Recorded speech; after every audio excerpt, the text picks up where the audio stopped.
Okay, good evening, good evening. I guess the audio is in good shape. We want to welcome our viewers and listeners across the globe. I'm Alfonso Diaz.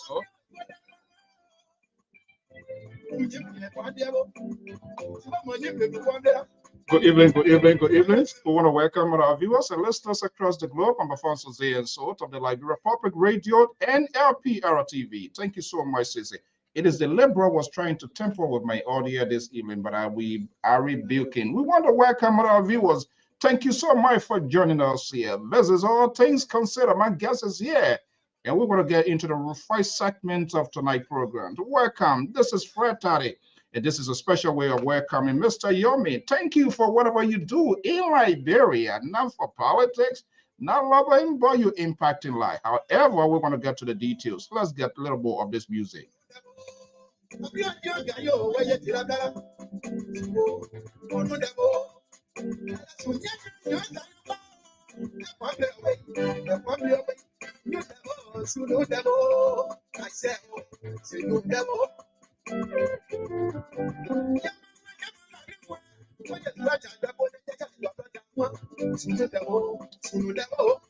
Oh yeah. Welcome, welcome. Let's get a ball rolling here. Time is fast, man. And this is All Things Considered right here. It's on the Diaspora Informative News Network.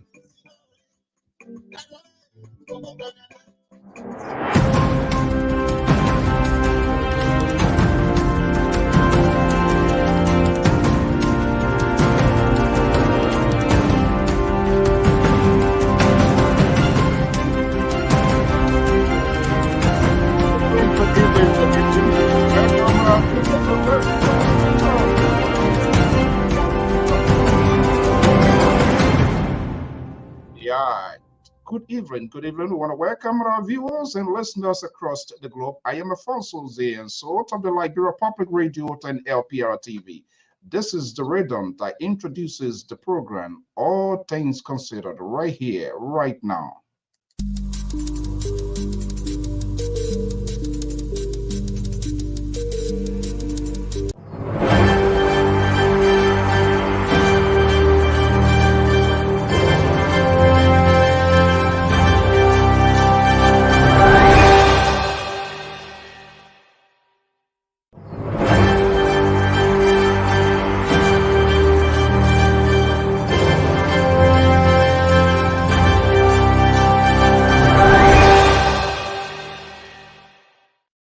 Okay, good evening to viewers and to Radio Land inside Liberia, to right here in the USA. This is the Diaspora Informative News Magazine. I am your host and presenter, Afonso Zienso, right here. What bureau here this evening in the East Coast News England Bureau of the Liberia Public Radio. And by the way, this is an informative program, All Things Considered. My guest is here standing by in the liberal state, neighboring Massachusetts. He's my guest. There are a lot of people here making impact, making the difference into lives, society, try to transform. They don't have to be part of any political party. They don't have to throw the red meat out there. But what they do, they help to strengthen and empower society. And this is the core value which this network believes and stands for. That's why we have the liberal, we have the Minnesota politician, Cece Goyer. We have the 1.5% from Atlanta, Georgia. And we have the guy here, the Moja guy, and of course, Terrett. All of these people are making enormous contributions to society, holding all accountable, including ourselves as facilitator and you as a follower. So we make the conversation proportional, fair, and balanced. We are not just one of the institutions that drowned into these politicians talking that cannot produce, arguing. Now they are scrambling over job now. People are jittering because their name not being called and they are be preaching the word of Joseph Newman Boyka. Well, YORMIE is not one of the type. He's an author. What he's doing, he's investing into the young generations of Liberia. So it is important, this network, as we strongly believe, we intend not to leave no one behind. You don't have to be a minister or director. As long as you are engaging with the society and you are making the difference, the window of the Liberia Public Radio is opened. Time check here is 7:52 Eastern Standard Time. My guest is here. Let me just break in, so we're going to get this ball rolling. I decided not to bring this other guy because they are all about who's going to be getting job, who's going to be doing this one. But this is the guy who is doing extraordinary. We're going to get to the details. Mr. YORMIE, it's good to have you here, and thank you for making your time here this evening. This is not your first time here, but something great is happening. I want you to tell the narrative, to tell the people exactly what it is. Introduction is not something that I'm really good at because you tend to leave good pieces of information, and I don't want to be held somehow.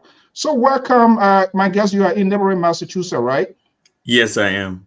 Okay, so there are some sort of commonalities because I write both of them in and out. That's where most of my taxes go. So let's see what happens here. But good to have you here, Mr. YORMIE. It's a pleasure. I'm really pleased to be on this platform at this point. Thanks so much for having me at this time. Okay, let's get straight down to the wire. Somebody there is freaking out now. Is he the guy? He's one of the minister or director coming in Joseph Boyka? No. That's not what we are about to talk here now. LRDN. Let's tell us the name of this organization.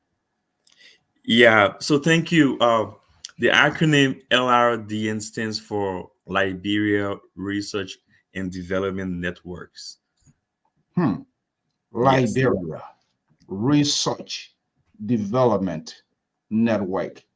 Two-letter capture my attention: research, development, productivity, We need to find out how things are happening, what's going wrong, what we can fix. That's my own definition. I could be wrong. Tell us here a little bit about this network and why. Yeah, so the network has been in existence for a little over 6 years, and we will be celebrating our seventh anniversary this Saturday, which is the 27th of January. And the idea behind Liberia Research and Development Networks has been primarily to give young people the opportunity to have hands-on when it comes to research and development, and to be able to identify important historical accounts of Liberia as a country, and how those missing pieces have left a big vow, in terms of how Liberia's heritage, Liberia branding should move on as one of the most respectable nations in the community, or amongst the community of nations. So we as an organization has been involved heavily with encouraging, stimulating the young minds in our country, and making sure there should be a space, first of all, to have a conversation about research, and having done so, should be able to have final products that should point out to the works that we do. Besides just having conversations around research, we have been able to produce important pieces of evidence that will be able to align with the say outcome and output and the necessary impact of doing research and development. Few to point out, so in 2017, when we established our organization, we saw that there was a need for an archival research that points to the historical foundation of Liberia, and we were able to produce a documentary that was actually focused on the historical existence of our country, how have we been very important into the community of nations, and how Liberians, especially those who were born in the 80s, the 90s, and the early 2000s, can see a different picture of our country, because we have been able to realize that most of our young folks, especially the ones who were born during immediately after the war, have a different idea of this great country. So as a research group, we thought it, necessary to account for some of the important things we've done as a country, and to be able to package it in a way that young folks can have different perspectives of our country. And we also decided to have this platform where young people, irrespective of their creed, their religious background, their tribal affiliation, or whatsoever political affiliation, if I may say further, can have a space where they are welcome, based on them being young people who need guidance and support. And we were able to recruit several young persons, and we did uh, the first ever news journal for the National Center for Archives at 12th Street, and they were able to publicize some of the important things we've done, and those important Liberians that have been focused in that news magazine under the title Liberia and the United Nations, or long joining a partnership, also included former President Shirley, former President Weah now, former President Weah, if I may say, and important Liberians that have played important roles in international development and advancement. We talk about Angie Brooks Randolph, the first ever, uh, one of the two ladies who have actually held the roles of the president of the General Assembly, just to give that description. Let me hold you there. You know the traditions of this network here. We don't roll our skate here. We hold each and everyone accountable, because Sese is watching. The liberal is on the other side. These guys, they are not my friends. They are all politically minded to pick their side. I am the only neutral person here. Let's take a break here and have this conversation.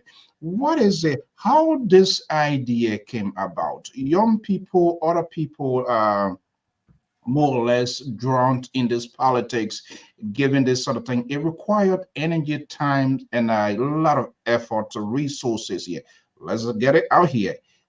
Does this organization has any political motivation? You guys can come like a real glass window, everything, no more, nothing. All of a sudden, when it start to boom up, then politics inside in, and then we get to know all of the invisible hands that are not saying. Now, so let's get it right here, Mr. Yomi. Is there any political motive behind what you are doing right now? Absolutely, there is no political motives. And when you talk about boom, we've boomed already. We've been able to have projects more than 5,000. We've been able to have projects within the tune of say 10,000, and several other of funding have been coming in. And like you may know, at the latter part of 2022, when we launched the project to establish our computer center, I came right here and I showed you that whatever cent that will be collected will be geared towards computer training, will be geared towards upgrading our workstation, especially for data collection, interpretation, and informed policy making critique. And you can tell for now, we have the center is running, you know. So these are things I have come to say. Whatever we have done, whatever we continue to do, is more like giving the space to the average Liberian citizen, most especially our young people who have been swamped into this whole idea of being toddlers and handlers of our politicians. We want to believe that that's not a way forward for our country, to have people at the throats and necks of each other just for political interest, where we have several opportunities in technical vocational education, in ICT, in actual ways of, you know, raising our population with that sense of being employable, disciplined, and, you know, educated to a certain level. So it is the role we have been playing and continue to play. So we are totally out of politics, and that is one of the fundamental bases for our organization. This is what I in agreement with you. Did not to, I don't want to buy more from guys here, but and that's why I decided not to bring them here, because trust me, they're gonna be breaking the broom falling and the white car, in how you call it, inductions, and what happened, what not happened. I'm gonna bring them in a little here, but I know to get to this point here, and just to say it, because we have gone also behind to validate what you are saying. These are images here. These are folks in generations versus the computer lab. You see here versus people. So it's physical, it's concrete, it's not abstract what we are talking about here. So to get to this point here, I know it was a tough one, but finally you are there. Who are some of the folks behind this LRDN network that, what I could say, it impacting lives in Liberia? So yeah, I mean, usually I believe in giving credit to where it is due. We have some very committed young people. I'm just one of, I mean, I like to say one of the representatives, trying to make sure that we work as a team.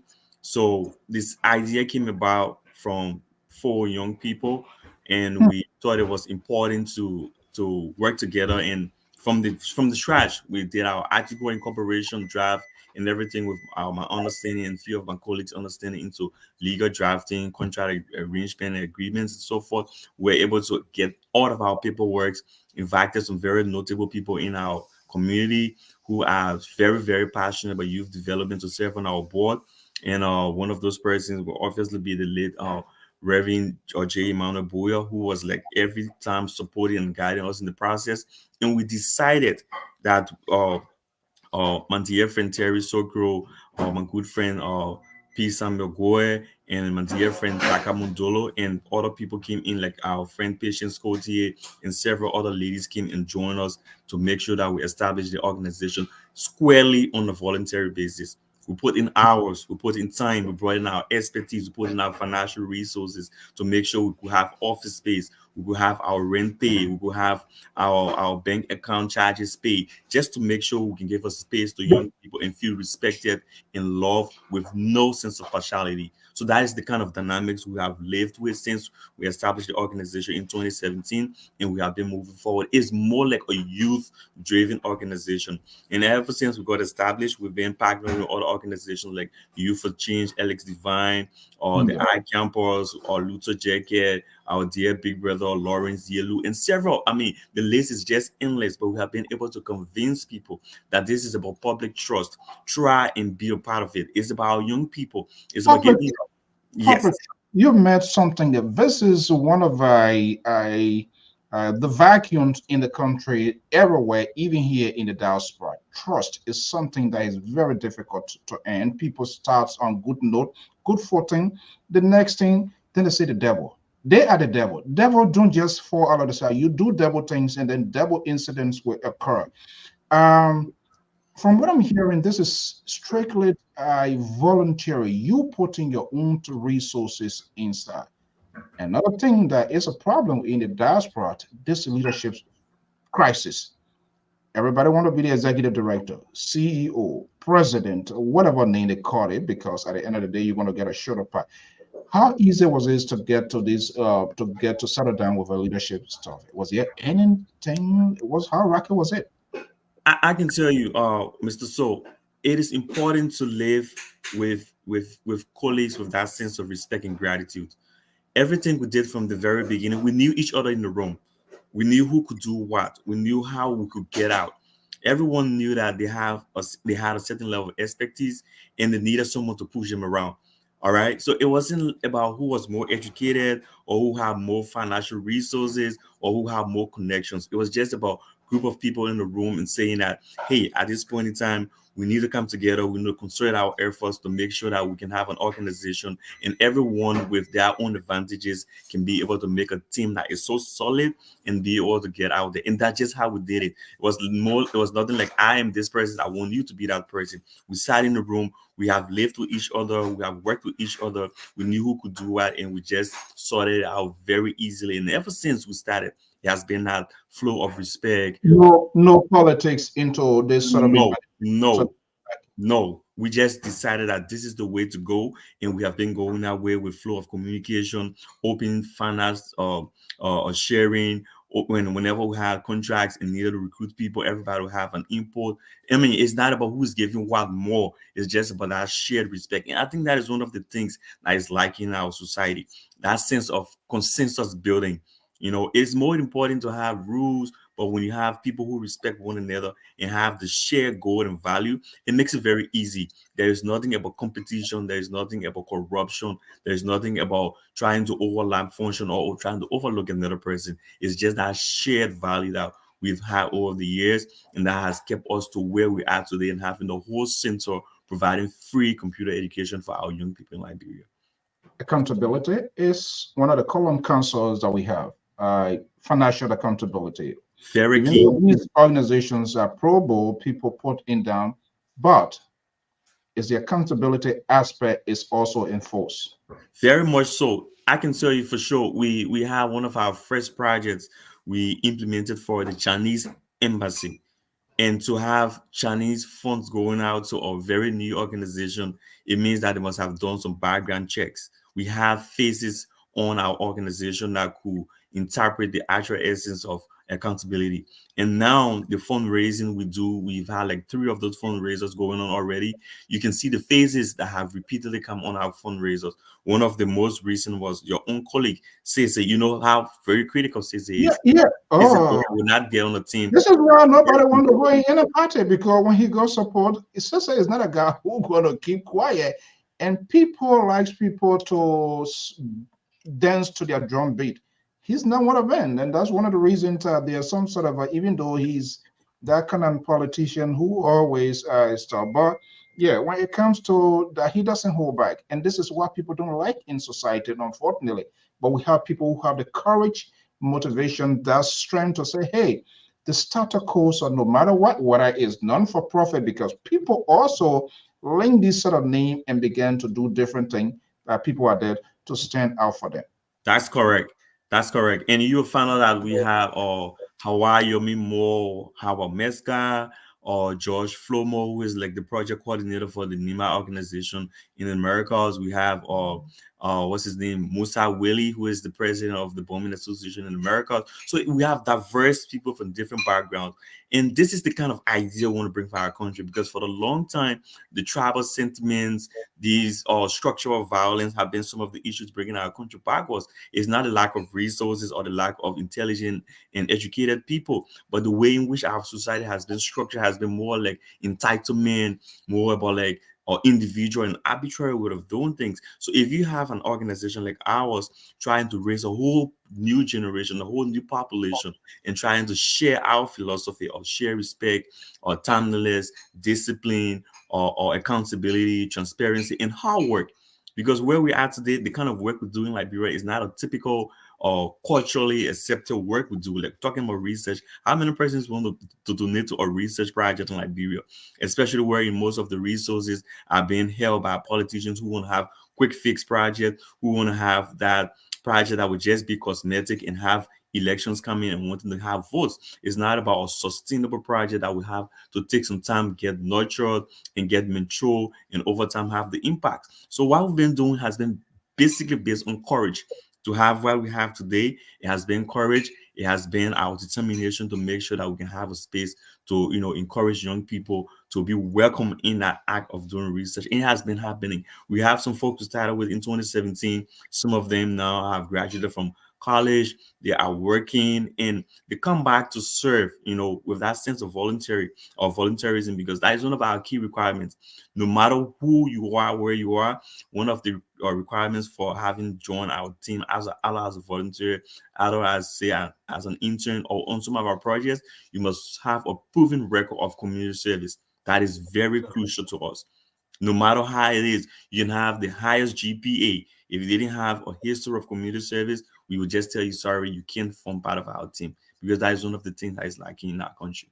So meaning those who in the tendency just always want to be in the receiving end, but they are not willing to allot time to make time to say, hey, I gotta go to my next neighbor here. There's an old person here, cannot get his snow off their door. They need to come out. Forget it. Leave your own with God. YORMIE, let's take a quick break. We'll be back. This is Alfonso Z, and so all things considered with the executive director, Mr. John to YORMIE, right here in neighboring Massachusetts. We'll be right back.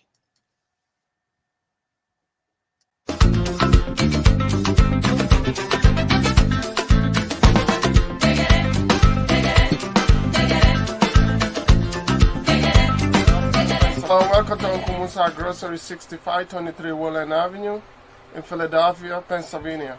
I'm a customer of Uncle Musa. I came here to get some things from grocery. Their things are so nice. They never get expired. They are the best quality. They have the best price ever anyone can get. They have so many things like cream, like meat, a lot of kind of meat. We have so many kind, and it's the best grocery store I've ever seen here in Wood. They are located at the 65th and Woodland. If you want, I really appreciate you guys to come over to come and patronize with us, because they sell the best quality. Uncle Musa's Groceries on Woodland Avenue, 6523 Woodland Avenue, Philadelphia, PA. Musa's store is composed of varieties of African food as well as Americans, but predominantly African food. You have dry fish, you have cassava, you have yams, you have plantains, bananas, and Musa even goes out of his way to pay people extra to cut the potato grains for customers to save them extra time. We have deeper, we have fufu, we have the refrigeration center, then we also have cosmetics. This is a place to come in Philadelphia. If you come to Philly, you don't reach to Uncle Musa's Groceries, you have not made your trip complete. Welcome, and we look forward to seeing you sponsoring our business. Thank you. This is Uncle Musa's store, 6523 Woodland Avenue. It's the only store, a grocery store, that deals with African stuff. Anything African thing you can get in Uncle Musa's store. I am from Igbo in Nigeria. So, ndị Igbo dum, onye ọbụla wụ onye Igbo, ya bịara na Uncle Musa's store, 6523 Woodland Avenue. Or ebe ọ ga-enweta anything we. Okay, 6523 Woodland Avenue. Uncle Musa is one of our sponsors on this network. If you're listening to us, you can follow us via Facebook, our YouTube channel, LinkedIn, sort of the Professional Associate Institution. We do have an official website, www.liberiapublicradio.com is our official website as well. If this is the first time we say, you are wholeheartedly welcome. This is the Diaspora Informative News Outlet, making conversation fair, balanced, and proportional. We do know entertainment is part of the media industry, but the entertainment too much. We're going to leave that with MC Carol and all of those folks. Too much of drama is unfolding. So that is so much diminished on this network. We keep to the substance to have national conversations, not just on our politicians, but ordinary Liberians who are making a tremendous. We need to have this conversation because the politicians have been very successful to press in the minds of our brothers and sisters and put everyone in a basket of deplorable. The people in the diaspora, they're not doing nothing. They're all looking for a job. No, that's not the case. But we have to create these narratives. They don't know because people tamper with information to give one side of the information. And that's the danger when information is not properly disseminated. The society is literally goes dead. So for us here at LPR, we do a little bit different. So if you come here, we do tell you what you need to know. So if you come here with a mindset for us to tell you what you want to hear, then I'm sorry. But hang in there, you will be fine. No feelings, no emotions, no sentiment. We keep the conversation fair, balanced. Let me bring in my guest. John YORMIE is standing by in neighboring Massachusetts. 7th anniversary. Let me just come off front to say congratulations. I know exactly. Running this institution at some point in time, I almost surrendered. 11 years we've been inside. Say the other guys, they came in, and we are fine. Do not look up to any politician to come here. No. I have capable men, women here who always keep the conversation fair and balanced. 7 years anniversary. My understanding there will be a big and huge launching, and we want to say thank you so much for giving us the opportunity to form part of your celebrations in Liberia. LPR crew will be there to bring you the live images. Tell me, it was a little bit hell on earth, right? It has been. It has been. You know, I have talked about one piece of people who have been really working, but I think the most important piece of it is the set of volunteers. Imagine, Mr. Inside Liberia? In Liberia, we have maintained a line of volunteers, and I want to be very specific to all of our volunteers. Have been very amazing. We'll have programs that will come, they will set up chairs, they will try to break down activities, just do everything. And I want to believe, because it is the purpose of God, that we want to make sure that we can have a different kind of Liberian youthful population. But most importantly, we've been able to share a philosophy. We are not saying X and doing Y. When we talk the talk of, say, community service, when we talk the talk of hard work, they see us. We are with them. We provide the guidance. This is interesting. Let me just hold you there, Ty. We're going to have a time here. What was the reception? I've been in Liberia, you've been there, many others, and people hardly get it to tell them, come and volunteer. How was that explanation provided to get people to do what they are doing? Yeah, I mean, being a Christian, I would say, is God's doing. And from the social side, it's about the ability to convince people to believe in what they're doing. And I want to be very practical here and be more specific. There is a gentleman we have now as the facility manager. A little story about this young man. His name is Gibson Flomo. Gibson is someone I have known for many years, from back in Yekipa, being a young person. They all have looked up to us to provide some sense of leadership. In fact, in Gibson, no ideas about even how to switch on a computer, no idea as to how to do an office memo. Brought him Gibson, gave him the necessary tools, gave him the confidence, was part of the first set of leadership and development training we did, had tours of the embassy, seeing important Chinese diplomats, interacting with them, lifted his spirit. He saw a new environment. He saw a new world around him that is more than just chanting slogans and holding flyers in the streets. He saw the opportunity to challenge himself and to move forward. Gibson started to know how to do letters. I mean, he would do it many times. We would have to run lines between it. He would have to come back with that commitment and that courage to make sure that he's a better person. He was tolerant. He was tolerant in that process as well. Very, very submissive, I'm at. And now Gibson is the one doing communication, putting on the computer, knowing things to do, how to store documents. When there were documents needed, he could bring it just on time and properly to just make sure we move forward. Fast forward, We have, to share office spaces with people. We have to rent new office spaces. He will literally walk. I can tell you, Mr. So, if you have halfway transportation for Gibson, he's going to walk. You're going to make sure he get communication to places we wanted to get them. Now, Gibson is an engineer by practice in terms of architecture engineer. A young Liberian who has a share in, say, a construction company will leave everything to go to our facility that was mostly a place we lease, an open space, but we're able to give an architecture design as to how to do the partitioning of the training room, the reception area, the secretariat for staff, and our own administrative office. And he will bring on people mostly having half price for services. We didn't raise as much money, but we were able to use the money very effectively. Today we have a center, very, very organized. We have a center with state-of-the-art equipment, foot pedals. That is Gibson right there in the red t-shirt. The gentleman in the red with the black, with the hands in your pocket. Yes, that is the guy. Very motivated, very energetic. All right. So all I'm telling you is just about a success story about Liberia, a story that is going to be told to give a new sense of thinking that there are possibilities, but we need leadership. And the leadership should be based on genuine cause for change. It should not be based on people wanting to have positions and they just do temporary projects, and after that you can see them nowhere anymore. It should be about that general cause to know that our youthful population must be educated, they must be disciplined, and must be employable. At the end of the day, they must have a livelihood, and that's what we've been doing. Gibson now is the facility manager.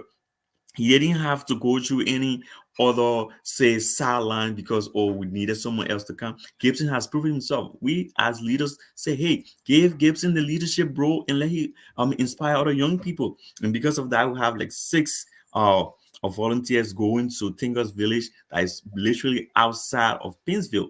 And they go there every day feeling motivated. What we do for them is just minimum, providing our transportation allowance for them.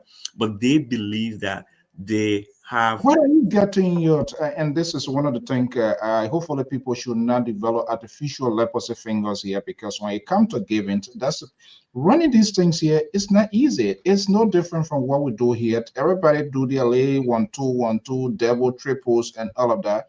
And guess what? We got to cut our own personal home spending to invest into this here. But because we don't come out here to say, oh, I'm for social person, people don't get. How do you go about to get to sustain this sort of network? It's tough because people volunteering, but hey, drive those, but where you will be eating, people can't go sit out there. It's crazy how some you saw people up fainting and all that kind of stuff.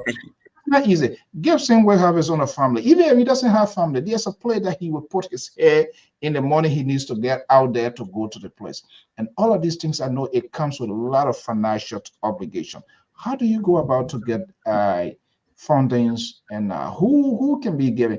Maybe this probably, do you have a Zelle, or we can put it out here? Hopefully there are some good folks out there to this event. They will see the need. I just texted that to you. Okay, somebody is giving back to the community, but I don't know. But we got good folks here at LPR. Okay, we got good folks here at LPR, and for good followers, Liberian can give, but they also too now they confuse the fuse and diffuse, because people give money and they don't get the results. So most of the time it becomes a little bit challenging. We just need to be more informative, provide more information, and then people can be able to get this here. Yeah, but go ahead. All right, I see this. So there's a key word I always used. You have to be very intentional if you want to make a change. What we've been doing has been reaching out to people. I send at least like 50 inbox messages or say text messages to people I believe can help us every day. Every single day I reach out to people from an individual standpoint, and we've been able to do a lot of, say, fundraisers. I came on the LPR last year, and I said to I said to you that, believe me, Mr. So, and the rest of the panelists, by a certain time in 2023, we will have a center open, and that center will be able to provide basic computer education to youth at risk and other community members for free. And we are trusting the process to believe that We will have people who will come and teach, and we'll be able to have the place maintained. LEC is a challenge in our country. I mean, electricity, like and like everyone know LEC what it means, So electricity is a major challenge. We have to use a standby generator every time.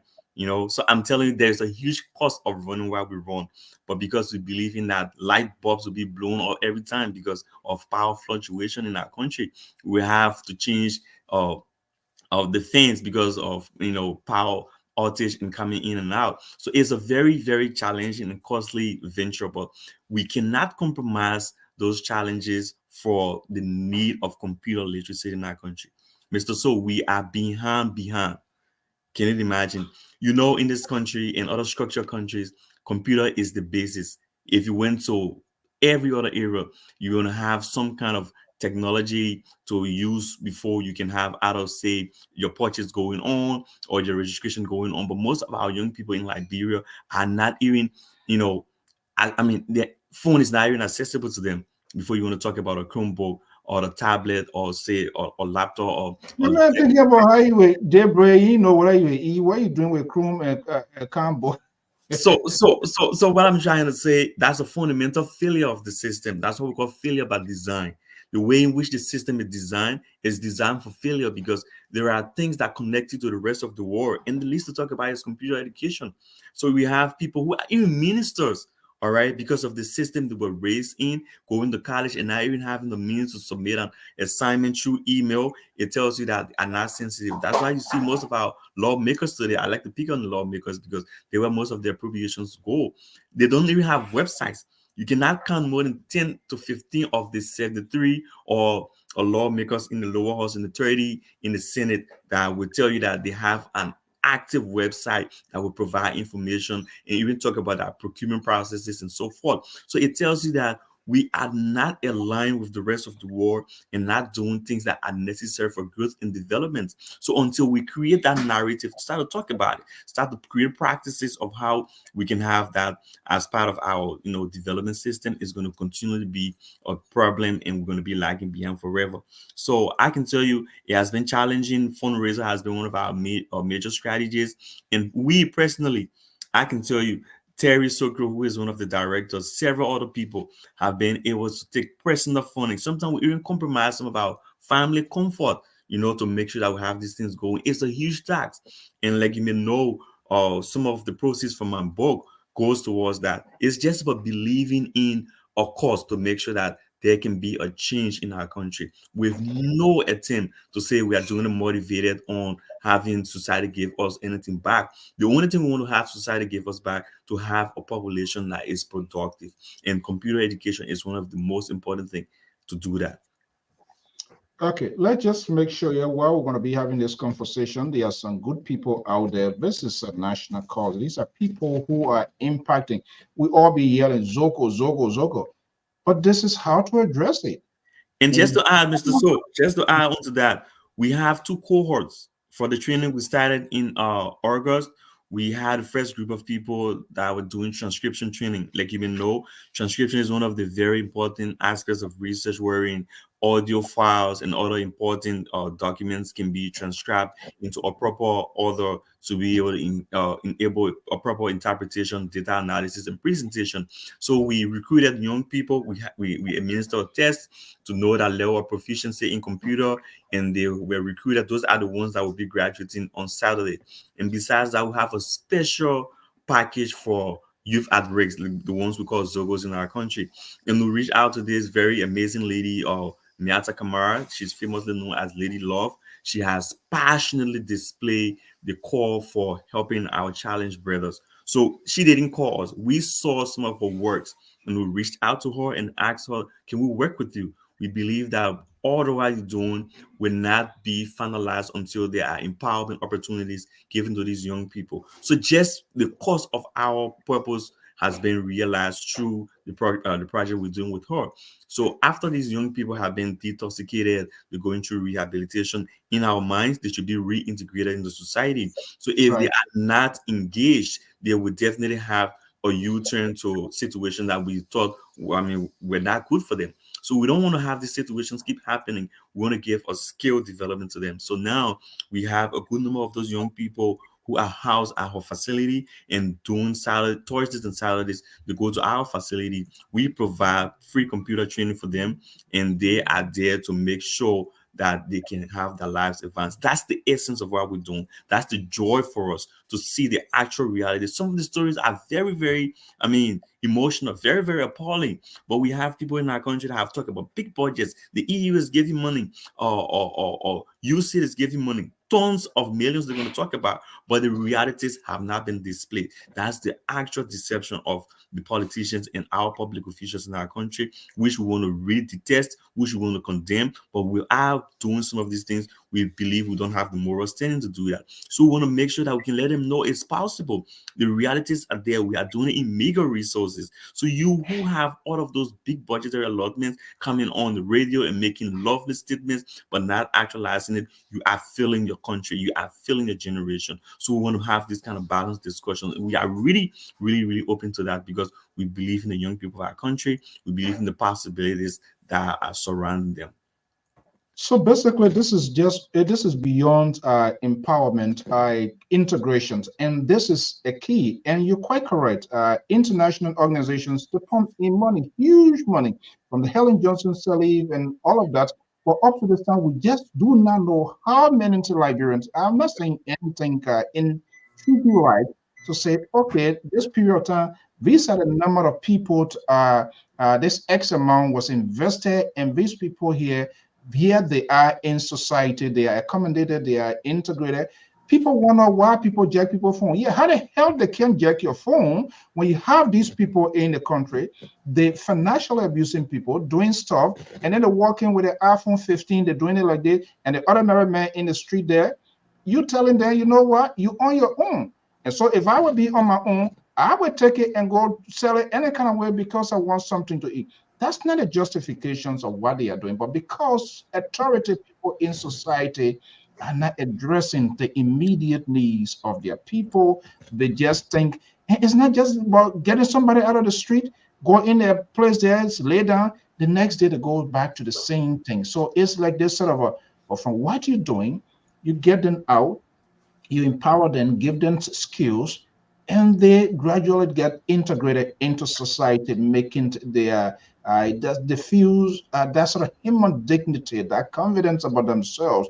They can go out there to get something. Let me ask this question here, and I don't do no salad dressing here.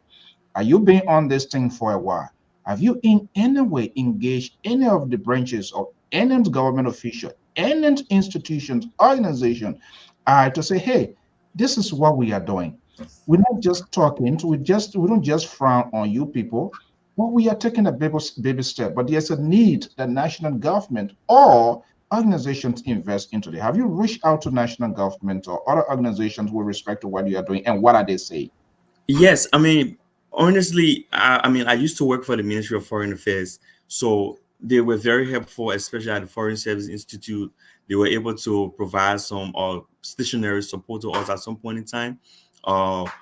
We wrote, most of the times I don't know how much they track these things, but we believe strongly, Mr. So, from a research background, you cannot just have handouts going out, doing projects around without a scientific or say understanding of what are the problems.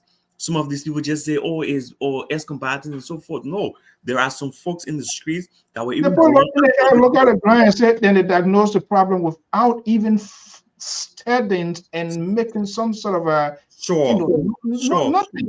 Sure. So since it is very prevalent in Monserrado, I remember in 2019 we did a draft concept note that was shared with the office of Senator Darius DeLone and Senator Sa Joseph, telling them that we are available, we have the expertise, we have a number of volunteers who could go into our research field and be able to collect data and interpret to establish what are the causalities. Because if you didn't do that, you could take 10 of those people today, another 20 are going out there tomorrow. So you must understand what are the pipelines that are leading to people going into the street. So we didn't get much response to them. And I would like to openly say the way in which the government has been engaged in it. Senator Darius Dillon and Senator Sir Joseph? Yes, we have records to prove. Was there any official communication? I'm saying a whole concept note with a cover letter was sent to them. Can you share that with LPR? Yes, I can share the concept note with you. I mean, I have the email address. All right. So the idea was to do a comprehensive study to know who are the people mostly affected. From gender, we want to know the composition of females and males within that, because there are ladies who are giving birth under that condition. Imagine how those children are being raised. We want to talk about how many of those people are at the high school level, how many of those people are college graduates or maybe college dropout, how many of those people do not have any formal education at all. Then in that way, the percentages will inform you to know what kind of programs to design for them. For example, if the person didn't have any formal education, how can you even talk about, say, a secondary program for them? If the person is just open to wanting to do technical vocational education, how can you engage that person? To what extent that person has been out of school? To what extent that person has been into the street? Because there's a mental breakdown. That sense of, human dignity has derailed. How can you deal with that kind of person? You need people with patience, to deal with these kind of people. There are approaches, there are levels. You cannot just bracket all of the street people or the disadvantaged youth in one category. No. How will you be aware of that? It has to be done through a very comprehensive and steady, or let's say organized study that will inform you, and to be doing it repeatedly. You have to interview them, you have to talk to them in focus groups, and you have to understand why are they there, where they are, and how can they be gotten off the street. I can tell you, Mr. So, you live in America, for example, to deal with just one addict in a whole cycle to get them reintegrated to society is expensive. It requires investment, but there is a disconnect between most of our officials in believing that these people have to be invested into to be reintegrated in the society. It's just one quick fix. They want the next set of voters. They are not talking about the next set of people that will, actually be involved into our workforce development. So that's a major issue. I intend not to be political here, but all of our surroundings, things that happen in Liberia, more or less, it surrounds political power, politics, and all of that. And this is where sometimes some of us have issues, lawmaker, but people, because the country, things are so tough and rough, so everything is being appreciated. Yes, but it must be done the right way. In my own state and in your own state, there, I don't see any lawmaker that say, "Oh, this is our own personal rehabilitation center." Hell no, that's not going to happen. Their job is to put a legislation in place how to address here. But from what I'm hearing, you are taking a holistic approach, not just on the surface, but to address, and not just only to address, but to also find remedy solutions to this problem. That is not happening. That is not happening. So are you going to reach to the point where the civil society, where is the civil society? The civil society says they also corrupt. They are all into this whole politics. So it's like everybody on your own. Who can run, wrong? Who can run, stay. That's the situation we have in the country, because my state here, Jack Reed doesn't have any rehabilitation. But what they do, they take a review, they do a survey, statistic, identify community, cities, town with these dedicated issues, problem. And then what I do, they provide the funding, because I can tell you, these people who have these few places and people throw bare box mattresses and all that, and they think that rehabilitation, no, they are making the issues worse, because they are not taking the bottom to top approach. These people bring them, you feed them, you eat them, they give them some sort of pill. Do they have clinicians? Do they have psychologists? Do they have people to counsel them? No, you just get a people pill, they swallow, the next day they go back, do the same thing and come back. At the end of the day, you graduate and you are not sending them out for society to feel their presence. They're still the same. As the result, society rejects them. When society rejects them, they become liability on the very society. That is a difficult part. Beyond this, when you take another approach, now we have a new day in Liberia. I don't want to talk about the past, where your organizations and all of the groups are working with, will you knock on the door of where they have the 103 men and women who make laws. It is their job to address these issues that are confronting their community, their constituencies. They don't go for a break. They don't do anything. Only comes election, they pull a few things, and people deliberately on purpose. Listeners, viewers, come here and justify the behaviors of those same people, only to come back the next day to cry, baby, cry. I am surprised, knowing what I know. Yes, you knew it, but you deliberately decided to do that because you have something in it. Will you take a different approach to address this issue once and for all? I can tell you the first approach is what we're doing. Come out here, talk to willing people, try to send out a message that there are possibilities that we can help our folks. Then as we gather more resources, we become more, say, engaging. We have facts to put together, and we'll be having a letter very soon at both the Senate and the House of Representatives floors to ensure that they can have on record that there are others watching out and engaging into these activities, but very, very, very, very deliberate on following the right procedures and calling on these people to follow the right procedure. I have a lot of friends, I have colleagues who have just been elected and have formed part of the 55th legislature, and I have talked to them. But the political system in our country needs to change. People believe in Liberia that is all about themselves and about entitlements, about honor and all those titles. It is not really about people understanding that the work of the average or say public servant should basically be on how you impact the life of the people. In structured society, if you are in a position and the mandate of that position is not being fulfilled, then there is a problem. Yeah, quickly here. I'm trying to do something here because I see this as a water course media institution. We ourselves, we're crying, we're falling down. But when people are doing something that is a genuine, follow your activities. I'm saying to the productions, the outcome of it. I'm saying here, this number, I try to put it in here. I do not have whatever reasons there, but I see it's on Cash App as well, right? Yes, that's the same number. Musa Willie, something name? Yes. Okay, all right. We just want to, wherever you get that, hey, my man, don't, I'm not calling any amount. That's our own goodwill of what we do. And so we have good viewers here. If out of this number, if 10 can just 10, 15 can just close their eye, tie their face, and just make mistake and say we're hitting $20 to what LRDN is doing. This is time consuming, and I'm telling you, this is you got to put in time. Carry on. We are sending our own little token for what you are doing and what the organization is doing.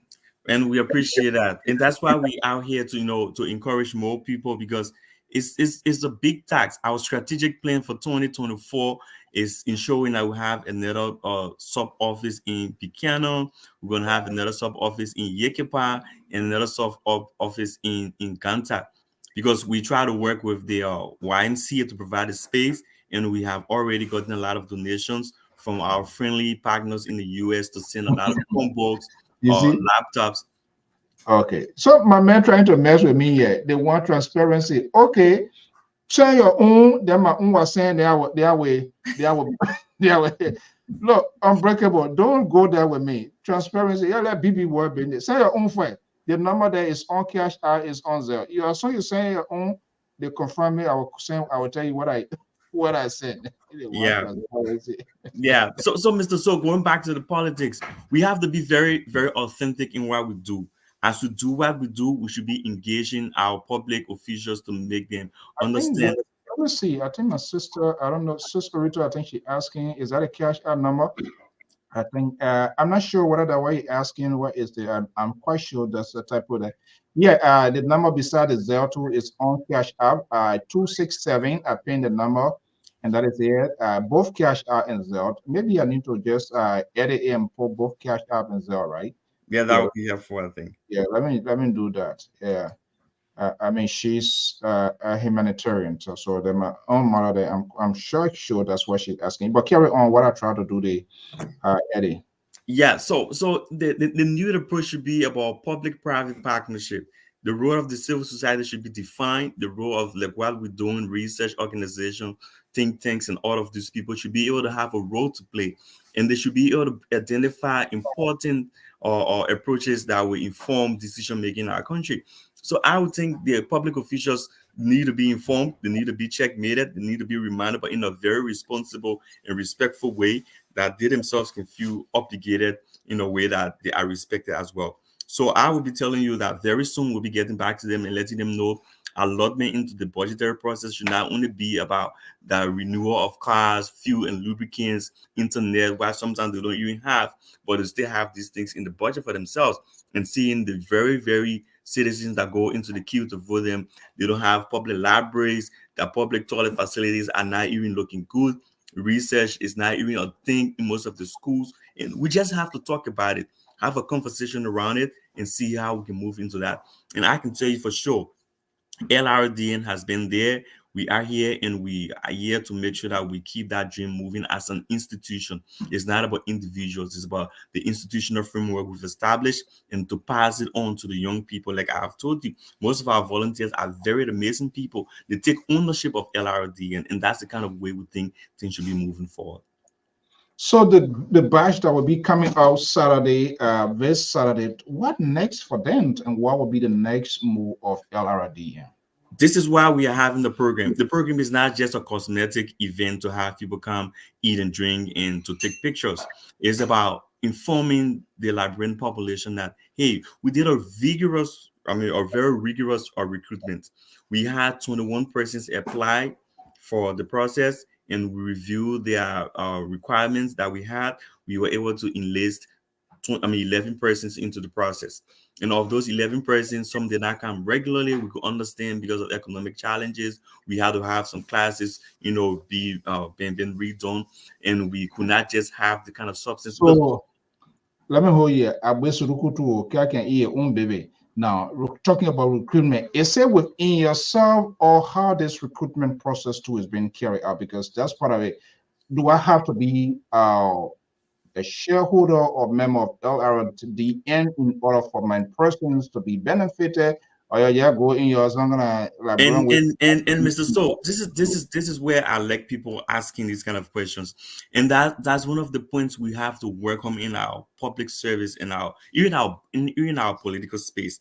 We must be able to understand that if you decided to get into a public space, there should be all sort of questions coming to you. You have invited me to this interview. If you ask me such a question, I should not be irritated by anything because I believe in those values. So I should be even happy to say that these are the things we're championing because these are very, very important values of, say, or transparency or equality or, say, staying away from inequalities in our society. So what we did, we used our Facebook page, we used our website, and we shared everywhere that people can apply to our official email address. I can show you letters. I can share with you applications that came in from people. Some of these people have never seen me before. I have never seen them. When we did the first set of recruitment, it was the time they even saw me for the first time. And I was telling them, hey, you have been selected on the merit basis. Make use of this opportunity. It is what you know that is going to get you out of this program. We are asking people, we are using our own resources to provide education for you. There could be a lifelong career path for you. So put in everything, respect the facility. You must respect the facilities because people put in hard money for that. People made donations for that. And we want to make sure we have other people come after you. Respect the space, respect our volunteers, respect our facilitators, and come out as a responsible citizen. And they respected that.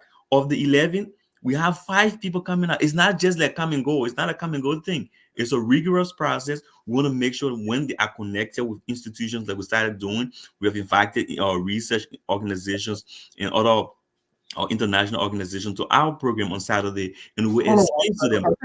Money, the same thing. I was just telling you, my sister, my mother, she's asking, yes, Sister Rita, just use the number 267-808-1018. It goes to the name on that is Musa Willie. Once they get it, they are all coordinating. It will reach to Mr. YORMIE. He just confirmed what I got. So let me just go over. I mean, that money been now. So yeah, that's important as well. That we're going to get organization going. and I know who she is. So writing that, I knew exactly where she was going. So the number is, just type in the cash out number 267-808-1018. Please, we just want everybody to follow suit. You know, there are some genuine things for people to give, but unfortunately, you know, it's hard because people, their own money, you can, okay, it's, I think Unbreakable said, I just sent $20. Okay, thank you so much. Thank you. Thank you so much. That's why people should give genuine things. Not these people who can't raise money. I want security. Who the hell looking for you inside Liberia? And you see people, it's unbelievable. You go into your own country, you talk about people, go there. You know, you don't need security. But let's have this conversation. Yeah, carry on. I just wanted to make sure. Thank you so much, Breakable Tapet. He just sent $20. I mean, I wish to tell that person. Grant, if everybody, if people can invest into what Mr. YORMIE and others are doing, guess what? The issue of this Zoco, people doing this, having good free society. Just imagine, just look at Morovia, not to mention Ganta, Grand Bassett, other places. This thing has to be addressed. Okay, Sis Orita, so she said she just sent $50. Thank you so much. We appreciate that. We appreciate that. This is a very passionate, caring woman who has from time to time as always this. So that's not a surprise to me. Thank you so much. And Mr. So we've been doing something. I mean, not just collecting the money, but creating a network of people who are willing to change. So I mean, if she could, I mean, if I can get her number from you after this interview, or I mean, she can send her number over here. We'll keep in touch with them and appreciate them and let them know that this thing we're doing is a continuous thing we want to do, and we want to respect people for even believing in what they do. So it's not just about just saying we want to collect money from people. We want to create a whole network of people to make the change we desire in our country. Yeah. Okay, so I see my analysts now. They're sending me message here now because I'm going to be bringing, and hopefully you have enough time so that they can ask their question. So Marley Jones, I'm going to be sending. I sent a message earlier that I'm going to have an exclusive and then bring you guys. You're the trouble people. So Sissy. But Sissy is always, that's one of the things. I mean, whether he knows you or not, or group, anything that comes to humanitarian intervention, in as much he's a political genius, he's always on the other side to invest into it. So I'm going to be sending the link out to the analysts. If you get it, just come in. So you come to your Tabata, then you must say we got it here. Jones, I sent a message out there, Elliot. Okay, let me send to. I'm not sure whether the Liberal coming in tonight. Amos George, another trouble Ome. Terry. Okay, let me just put here Dr. Toto, maybe if he wants to come. Okay, guys, the link is out there.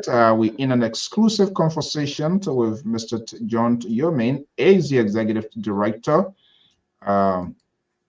LRDN. Folks, for those of you viewing here, look, this is an extraordinary work these guys are doing here. You know, you don't have to know them, trust to believe in, because you don't, that one thing we don't do here, we don't easily do fundraiser here, because before I do it, I make sure I validate, I check what you do. And that's one of the reasons people don't come here. What we're talking about here, not that they don't want to come, not that we don't reach out to the very politicians, but when you ask them, they say you should draw questions and this and that. No, this is not Shaman Brown ER-TV. Those the ER-TV question, yes or no. It is fair to give you the outline, the point of conversation. But for me to come time and say, that I can't ask certain question. No, we are obligated to open up to the audience, to the and sooner or later we're going to put out the phone line as well. Those who want to call, who wants to make sure what they're going to invest in or whatever it is, and how they can contact the network moving forward, not just only from hearing what we are covering the conversation here. Cece June Marley's the Liberal Progressive. The link is out there. Yes, let's go. So yeah, we're talking about after Saturday. Yeah, so for Saturday, basically we have this program. We'll be observing our 7th anniversary, and we will also be presenting our first cohort from our transcription training, and we'll also be showcasing those who are from the Youth at Risk training program, and let people see it, and know that what we into is a genuine cause and it's for our people, and we have to work collaboratively to make sure that we can move forward with that. So Saturday program is all about celebration. It's all about reassuring our people who've been making donations and understanding that this is a continual process, and these are pieces of evidence to show, because we were nowhere like in 2022. We didn't even have a fixed office space. We're trying to move from one space to another, but because people give their money, people give computers, people even give ideas as to how to get it started. We now have a space, we now have office furniture, we have computers, we have several other things, and we have a program running. So we believe that once we reach out more, talk about these things, we'll have more ideas, we'll have more materials coming in, we'll have more funding, and we'll also have more beneficiaries as well. And we believe in this process. This is why we're here, and we are happy because what we're doing is not for any selfish intent. So whatever questions you send to us, we know how to respond to you, and we will always give references to the work we do. Okay, the conversations is about not right now. At least I'm satisfied now, because when these guys are coming in, don't mind him. In as much he's a giver, sometimes he's a blow and buy. As I said, but who the rabbi joining all here again here tonight? Sister Goya is joining from Minneapolis, Minnesota, is a senior analyst of the Liberia Public Radio, and Jones Octavia Malisonian. And Mr. So, just to give a breaking news, I saw the drone behind Mr. Koya. From the discussions we had, I met him at his home in Minnesota, just to give you that news. And he said one of the things we want to do. I see a lot of people flying drones in Liberia with Irie in the right angle. He's the math man. He knows why he was talking. So he said, why can't we incorporate that? I said, we are willing to do that. So very soon we'll have to incorporate the drone training. He's going to do it visually. And we are also planning that whenever he's going to Liberia, we are going to join and make sure we can have some very young, talented people who have the right angles, do the right, video recording, and to be able to get it into well-packaged content to get out. So it shouldn't just be about people just getting things anyhow, anyway. So I just want to let you know it's one of the packages. So I'm about to cause trouble because that drone there. After the program, I'm going to call him to turn it over to LPR, so we'll start flying it to capture images inside Liberia. Sister Goya Mala Jones, good evening. Welcome. Thank you.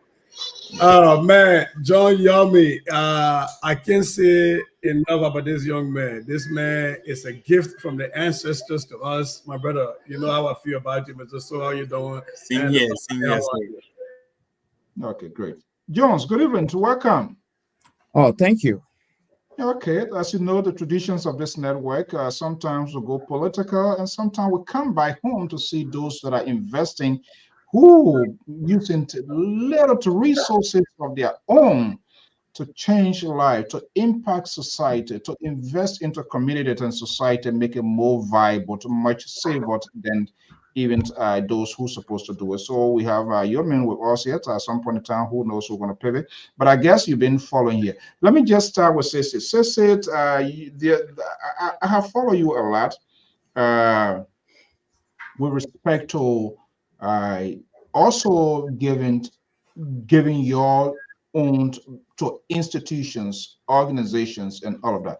Tell us a little bit here, and let's pretend YORMIE is not here with us here. How long have you been following this network, and why I did hear him saying you have also given. Why you decided to put resources into it? Well, thank you. I think you know me now. Anything that has to do with education, I get deep into it. Sorry for the noise. I'm babysitting today, so no, that's it. No trouble. But actually, this young man came across me. I remember the story. I was running for city council, right? I was at city council, and he called me out of the blue and said, "My brother, I'm a Liberian. I'm not in Minnesota. I see you're Liberian running for city council," and I said, "Yeah." He said, my man, if there's anything I can do to help, I will share the message. I will spread the message. I can't vote. And that's how him and I connected. And then thereafter, he got to know that I was a teacher. And we started talking. Then I came across him one day reading. And he was reading for his own book. And I went on Amazon and bought it. This young man is published. Yeah, I got one. Yeah. I went on Amazon and bought the book. And by the way, if you want to buy mine, I can auction it because it's autographed.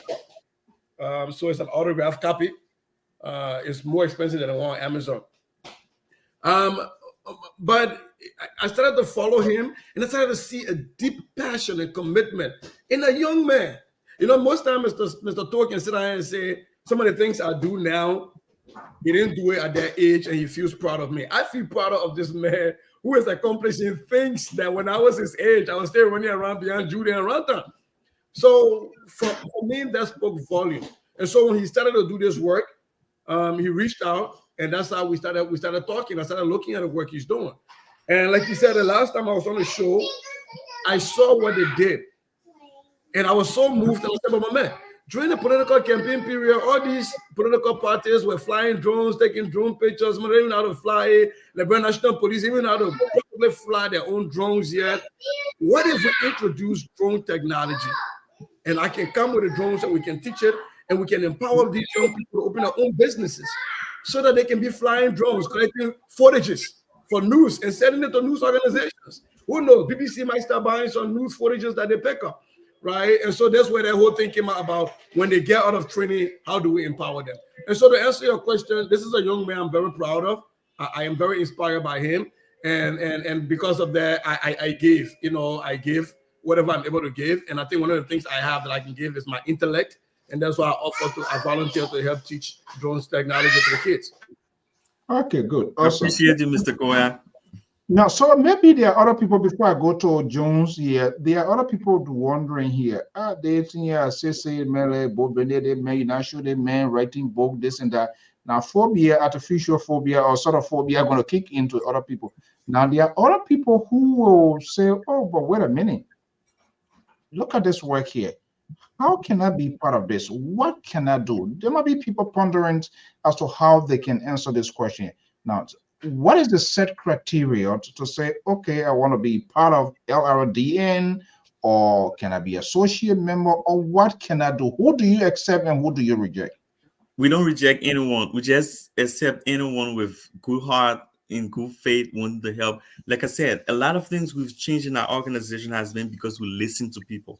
So it's not like, just every idea coming from within. We've changed a lot of things because we had, third-party expertise or outside or provision of knowledge that is helping our organization. So if you just call or send a message to me on Facebook, which I'm regularly on, we would be happy to listen to you, get the ideas, and move forward. If you have donations, say like computers, or whether it's going to be a desktop, a Chromebook, or even a calculator, we will be happy to have this because our folks need those things so dearly. We have shipped a lot of books before. There was a gentleman in the Illinois school system who had boxes of books, and we thought it was important for our program in Liberia.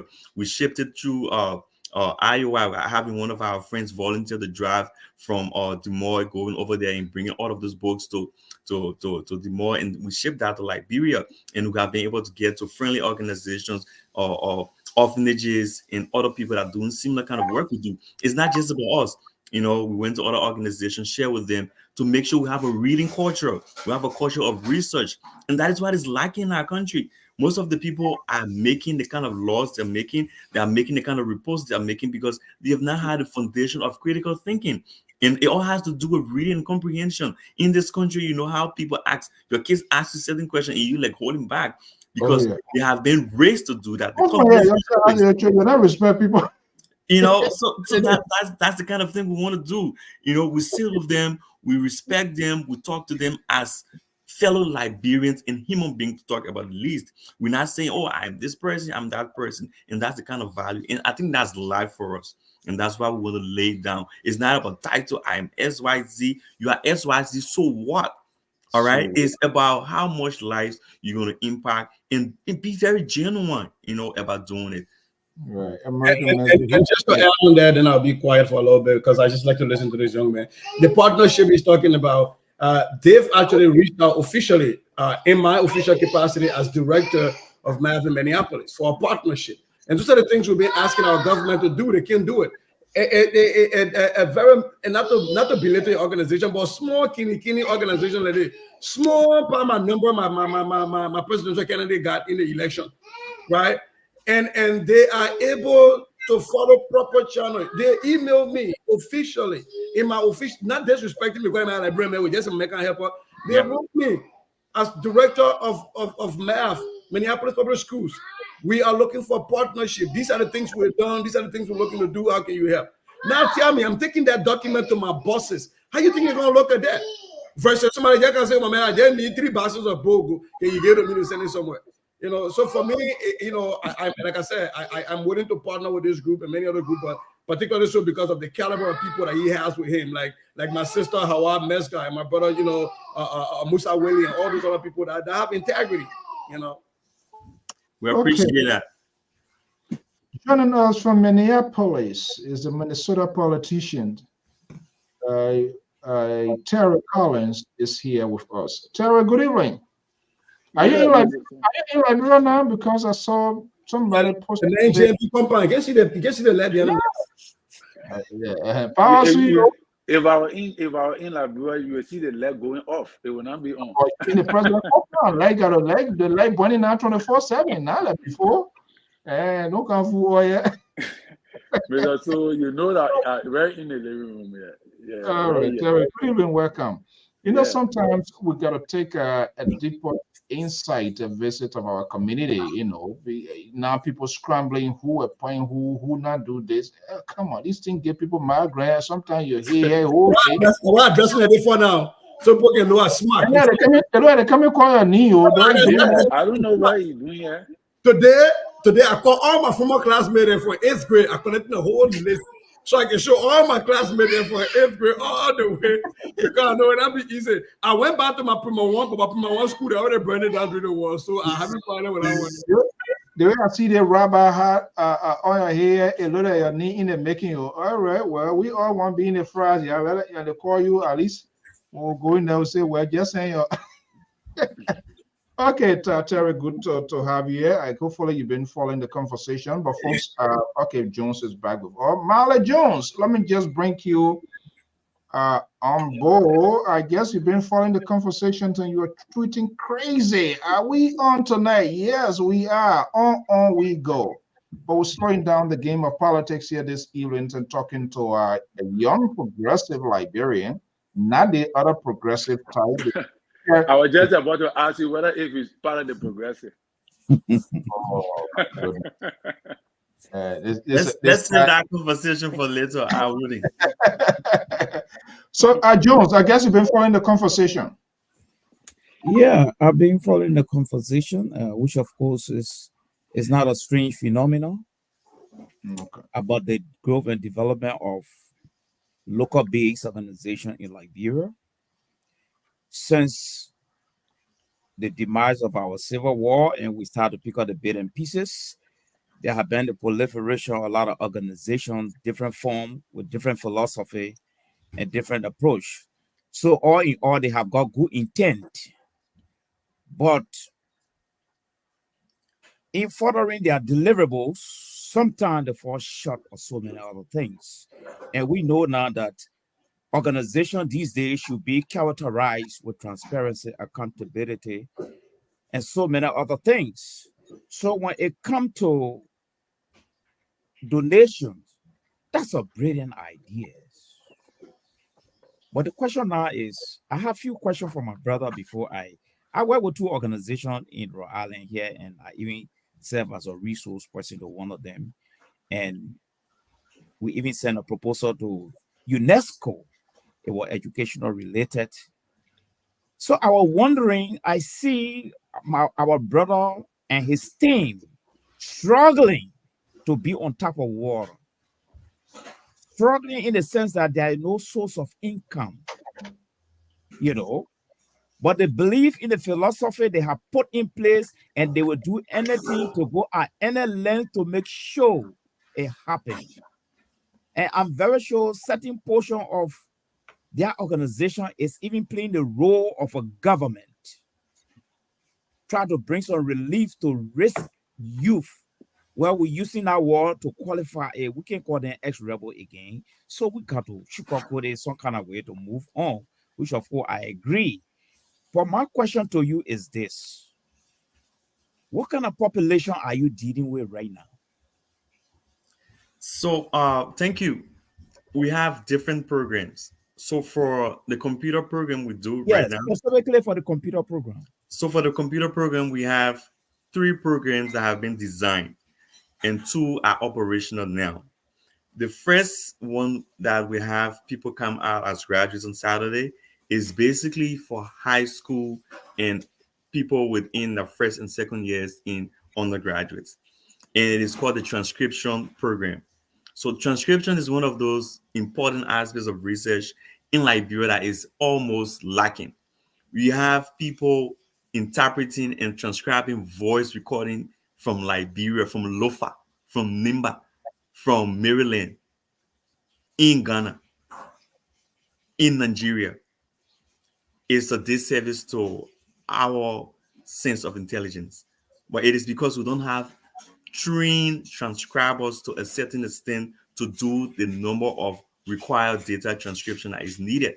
So we have these people to be trained to occupy that gap. It's a major call. There's an urgency in that area. That's why we do that. Then we have young people who are within facilities that will be transformed from their process of being youth at risk, maybe under the influence of drug or having high level of trauma and cannot manage their actual mental stability. So we have identified an institution, like I mentioned initially, the LRDX records. They are basically helping to get people. The most difficult part of it is to convince these young people that the life you're living right now is not the life that you're supposed to be living, or productive life that is actually needed to move our country forward. But they are not by themselves. They are under the influence of very high substances. So the process of detoxification, the process of counseling, the process of relief and getting back into the community will require several processes. So one of the missing links, one of the missing pieces is about how can you empower these people to get engaged after all of these processes, not to get back. Because the possibility of returning to these very troubling situation is very hard. So once you have them engaged, have the mind, redirected and start to do things, start to build families, start to have new responsibilities, the likelihood of going back to these, vices they have been engaged with will be very difficult. But that is another gap that is in our society. So that is the other cohort we deal with.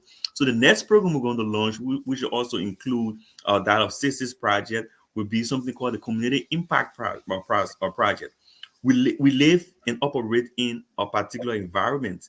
We have our offices at Thinkers Village in a very new space. A multi office related area called the Atlantic Station. They have businesses. It's more like a business plaza.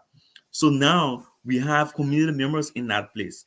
They see people go and shop over there. They see people go and do computer training. But why we are not asking them what could be the impact? Being trained into corporate social responsibility is something that is very, very important to give community ownership. So as an organization, we are taking that approach for kids who are basically in elementary school and in primary school, to be able to have that sense of feeling. They should feel the computer. They should touch it. They should touch an iPad. They should touch a Chromebook and get it switched on and off, and to have programs going on about that. So that is going to be the next phase of people who are going to be dealing with making sure we can do homework help for them. They can be able to store their work. They can have, say, interaction with other students. We have, people we are engaging right now for robotics. And these are things we want to see people do and understand that they are in the real world, void of any attachments. We're not doing it because we want to have them to be the next. There was a word so popular. I don't want to be political in 2023. First time voters. It was just like a common thing. All of the candidates are talking about first time voter, put your hand up. What have you been doing for these young people? What's the plan for them? But you just want to create that enticement around them to make them feel that they are being thought about. First time voters, we won't talk about you, we want to give you transportation. Or how the first time voters go this way? They just brand it, but they are not understanding that cohort of people in our population, how much energetic they are and what are needed for them. So we want to make it very, very visible in a way that we can address some of these concerns. So these are the 3 lines of people we have considered to deal with, and we are open, to listening to people. As resources increase, we're going to expand our programs, but these are the ones we have actually factored in our strategic plan.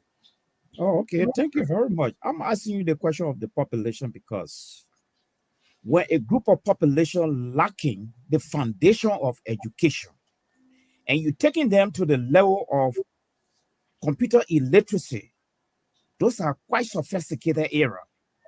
So when you don't even understand your voice and subject, neither even know how to read, neither even being illiterate from that foundation, then it becomes difficult. How do you absorb those type of things? They are very brilliant ideas, all right? And I know our educational system is wrapped into this high immoral way of doing things in Liberia. People buying grade and people don't even read and the foundation is not there. And now we want to introduce this the computer illiteracy, which is very good, right? Then my question now is, how are you going to achieve this? Because it's like, don't get me wrong, the intent is very, very good, but the end result is where I'm coming from. This is a country that rely on importation. Coming up to technology as a Liberian or as a society, we are still behind there. So the next phase now is job. Because if I came in as a rebel child and now I'm an adult, the only knowledge I know or the only language I can speak is to shoot and kill people. I never went to no school. And at a particular time, you try to put me into some of the civilized modern program. The end result now is how do I have impact on society? So I was just in Liberia recently. I went to a workshop and there were so many of the youth at risk there. Yes, some of them can't even read or write. So the suggestion I brought was they have to take them into some other program like carpentry, other things that would not really call for some technical layout, right? So that was my suggestion. But anyway, for you dealing with high school. That's a good thing. But my next question now is the issue of funding. Have you people put together a package to send to UNESCO or UNDP, say it's educational related? Thank you. Yeah. One second before you talk about UNESCO, please. Can I talk about the education piece? Because Mr. Male brought that up. Please. Yeah. There is a reason why giving computer access and computer literacy in this day and age. If you look at UNESCO's webpage, when they talk about the next 20 years, what's going to be in demand is computer technology, computer access. All of those work are dependent on computer. That's why even in America right now, we're focusing the OICs. So you have these Summit OIC, all of these OICs that the LOIC in Liberia was built after. They're transforming and transitioning into this kind of a training for people who drop out of high schools or who drop out of middle school, who drop out of elementary school to make them employable. So it is the model that they are trying to follow. And I understand the complication in Liberia. We don't have the fiber optic network and all other pieces, but that's the model they're trying to follow and say, okay, if UNESCO is telling us in the next 20 years, the job that's going to be high in demand is going to require computer literacy, then at least for these people to be employable, like you talk about transcribing, let's give them access to a minimum bare bone elementary level access to computer. And then you're right, because now what they're trying to do in the third stage is to get into the high schools, into the elementary school, and start building it from there. But Mr. Male, you will be surprised that one of the kids, I'm not calling the kid, but one of the guys who benefited from this thing, when we're on the platform, the man is a second-year student at the University of Liberia, Mr. Male. He had not a computer ever in his lifetime.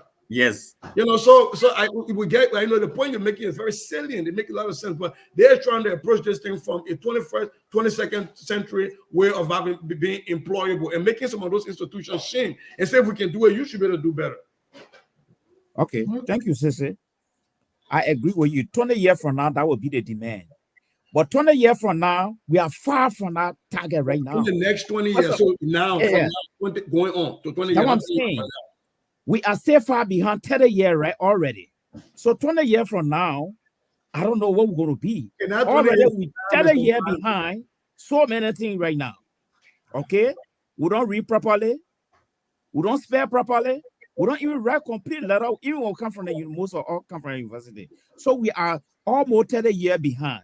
Then with the projection of 20 years, you can just make your final calculation as a mathematician. However, my question to my brother here is that in the next 20 years, not 20 years from now, beginning this year, 20 years, I can't think of. Okay. Now our lawmakers, they have, as I told the CEO, they have interests. They have staffers.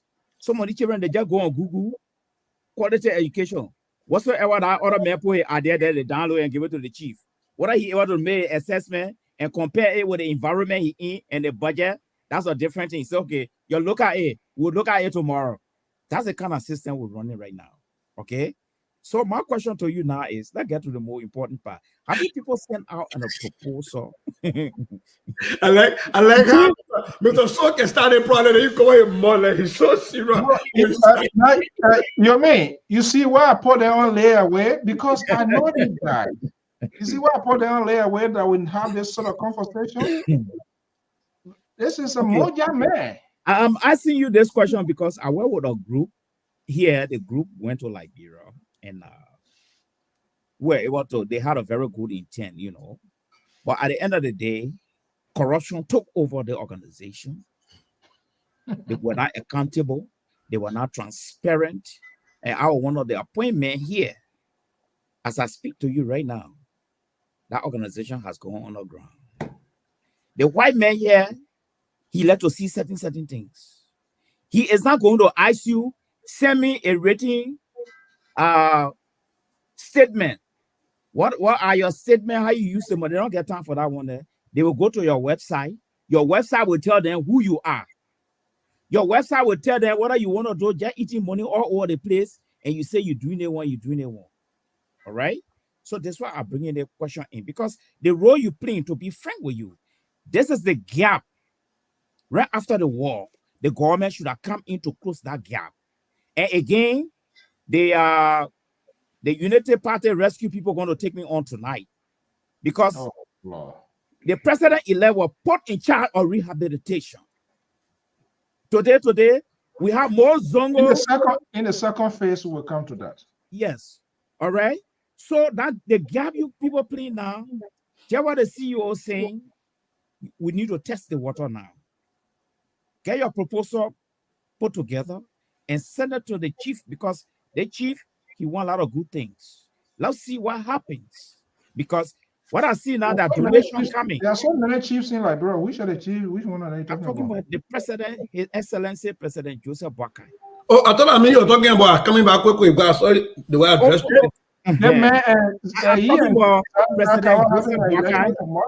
Yes, like the conversation is taking us, it's causing us to retrospect now. According to my own research and sources, he was in charge of rehabilitation of the Zongo and the ex-rebel. Oh my goodness. Okay, so I don't know what went wrong. Now you guys coming in to close that gap. Then you will have to send a proposal to them now. Let us see it and see how best they can help. Because to be frank with you, the children need help. To be frank with you. So donation going to you, it will not be in vain. But the issue of accountability and transparency from donation coming from me is a key factor here. Because you know now, like Sissy said, the projection he made 20 years from now. So we have come here now, we're already in our projection. Before you eat money from me, when I send money to Liberia, my man got to get breakdown. We see what we're bought and make projection where you're going to finish, that the system will run in now. But man, don't use that is not there, Mr. Mali.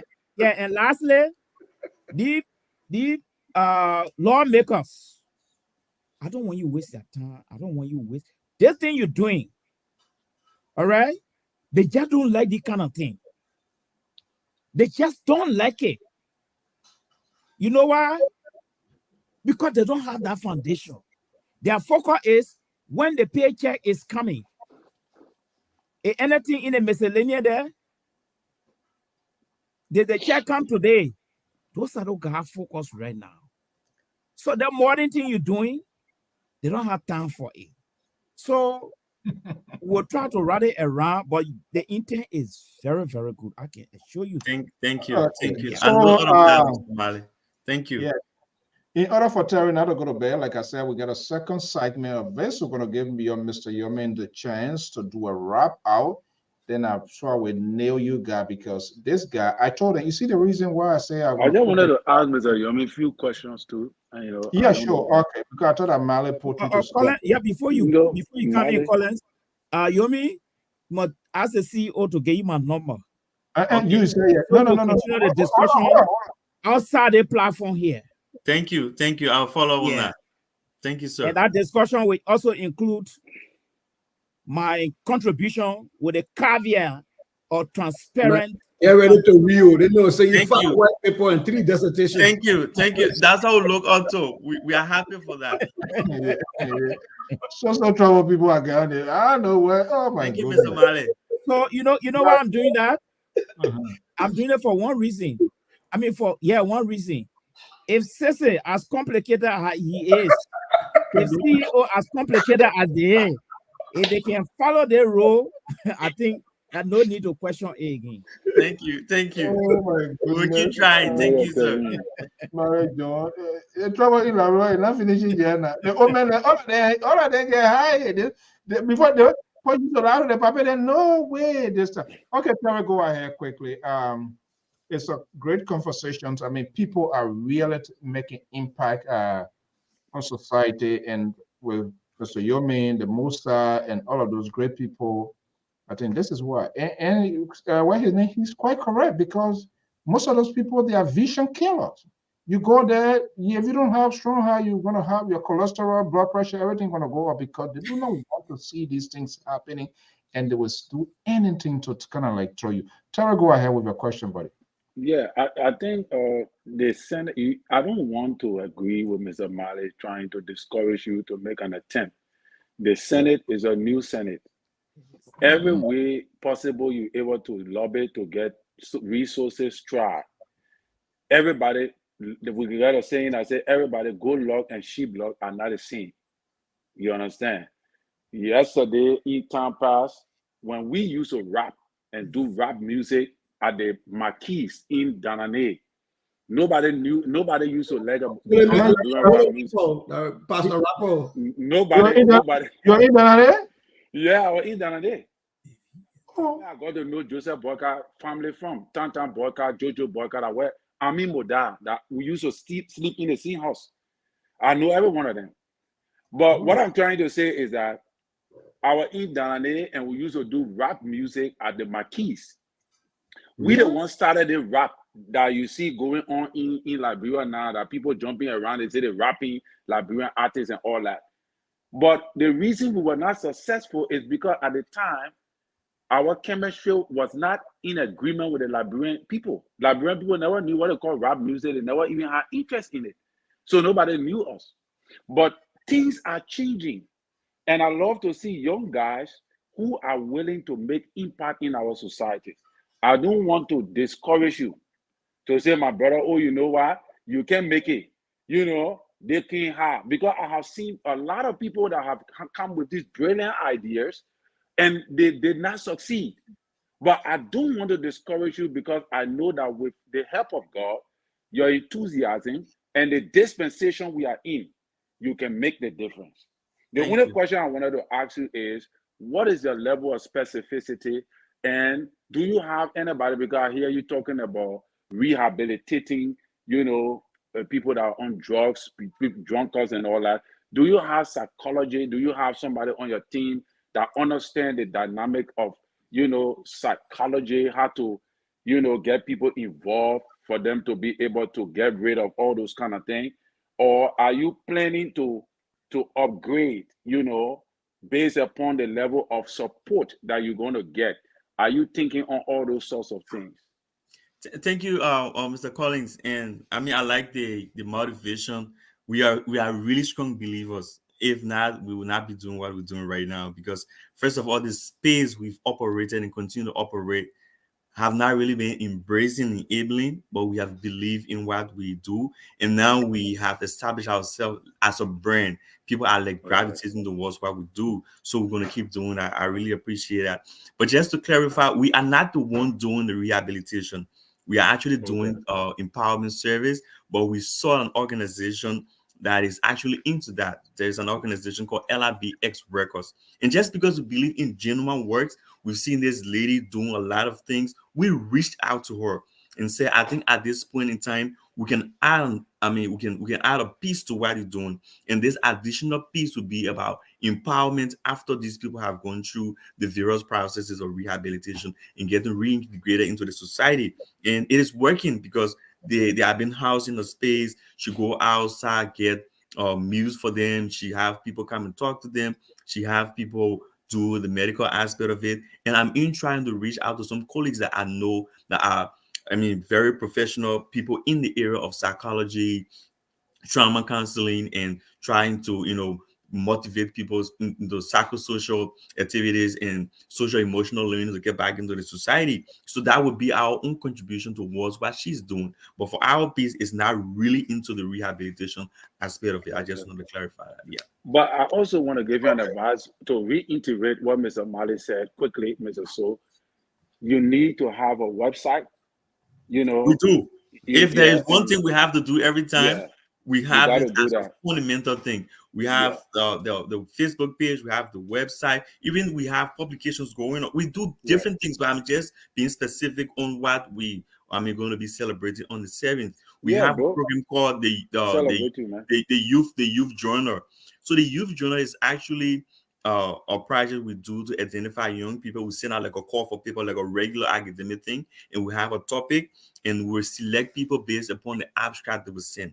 Our first topic was about access to quality education in Liberia, and those guys were able to write really important papers. One of the findings was that inequality in the educational system, people with disabilities have not been respected into our educational system from primary school to even tertiary levels. You're not going to see a signal on end of the bathroom to say this is for a handicapped person. In the parking lots, you're not going to see any of the indications for handicapped persons. There are not ramps there. There are not ways to even get to places. So just by that, I'm trying to tell you that our research proved that. Can anyone on this platform tell you that you went to any public building like Bureau or a school facility and you saw those indications or those facilities that would, enable disabled people? No, it's not there. So we have to elevate this kind of discussion. We have a very inclusive society, and we are acting, in an inclusive way, So it is about talking about it. It should first start with the conversation. So I respect that suggestion. We will look into that. Like we always did, we will have to incorporate most of these ideas into what we do, and I appreciate that. Okay, Walt, we are about to close the chapter because we are about to get on a roller skating here. But before we let you go, we don't want to confuse our audience. You have made your case. I don't want you to get meddled in these politicians who you're going to see they're going to start giving justifications of their own alligators' behavior. They're going to get to that already. But if you want to hang on with what, that's okay. But I just want your message to go on filter soil here this evening. Before I know people quite to judge people, we're not. They may have said a politician or he won't be like this. Like Sissy, a big part of my professional background is in the protocol. I came here to talk about LRDN, and once my time is out, I will be out. Well, okay. So before you say something, people won't finish it. So the reason, Terry asked a critical question about what are other things that are happening. They weren't thinking about drone technology. But through their partnership, when they came to the house, we were talking, that came out. And look, the last time I was in Liberia 4 years ago, Liberia National Police was learning how to fly a drone. I was at a police campus. It's crashing everywhere.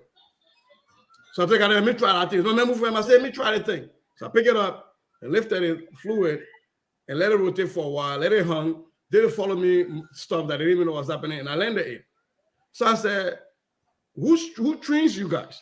We were bringing people from Ghana to train. Brooklyn Center Police Department bought a drone that they asked me to go and train their folks on flying because it costs more money to bring other people from outside. You know who did their training for them? My 10th graders. I gave them my 10th graders to train them. That is the reason we're trying to introduce this, because everybody in Liberia keep talking about STEM school, STEM school, STEM school. This is the T in STEM. Yep. The computer is the T in STEM. And so what John YORMIE and the rest of the group are trying to do, and what we are thinking about, what my vision is to introduce these things that our kids can fly and they can train our Liberian National Police and on a contract. They can get money so that people coming from Ghana. You can train media institutions, LPR right now. We go to places where we're trying to collect footage. Our men got to be running between crowds. Imagine if those kids were providing those training PUL and other public and other media institutions, and they were getting the livelihood from that. That man will not can stab me for 10 hours in the industry because I'm making more money than that. So for me, the intent is to empower those so they don't stab me tomorrow because they want money to get out. But Sese, to add to your point, the technology, I don't know whether it's above our society or above the politicians. In the first place, the level in Liberia did not even lay up properly. So hold on. The children there, you encourage you to learn this thing. They stay finding food to eat, this go to school hungry whole day. I don't know where that beauty is going to come from for them to learn. Even the old people you're talking about, people will start using it now to harm other people and sending them in people's room, and all kind of things will happen. One second, can I call you? Don't think one second, Mr. Malik, No. I beg you, just one second. The Musa Wele, the guy who collecting the money, he's on the line and he wanted to say something. So that's why I say, maybe you gotta put your phone on speaker. Is it on speaker? Who got collecting what money? I just like how you introduced me, the guy who collected the money. The guy who collected the money. Collecting the money for what? The donations that are going on. No, I said we are in modern time now.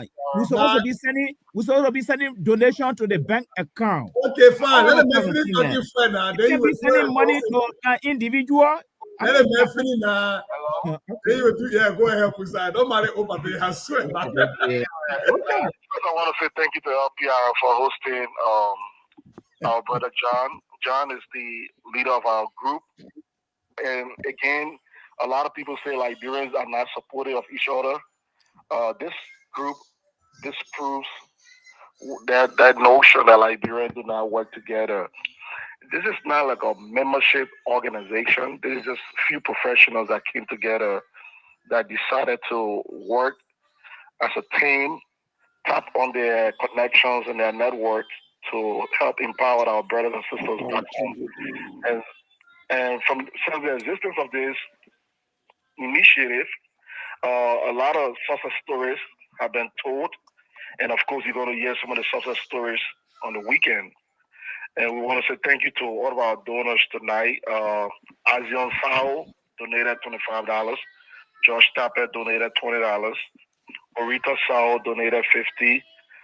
Fatumat Sharif, I want to be careful how I pronounce her name because I spell it. I made a mistake in the spelling earlier. Fatumat Sharif donated $20.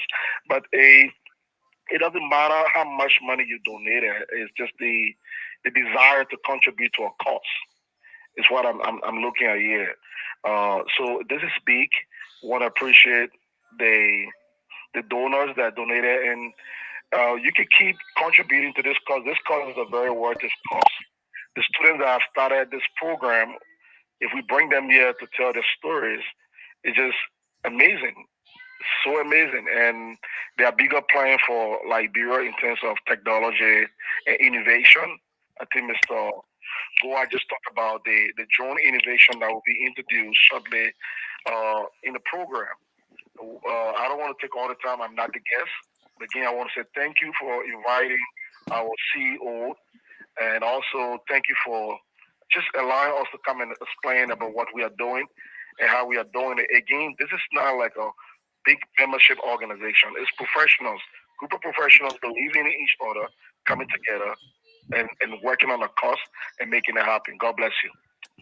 Thank you. We appreciate you, Musa. Musa, thank you so much. Okay, yeah, so you mean let's get your last, and to the point where he was just talking about, hopefully we can make time to talk to some of the beneficiaries, Sure. let them tell their own story. I think that would be, it will kind of like, it will speak the volume for itself.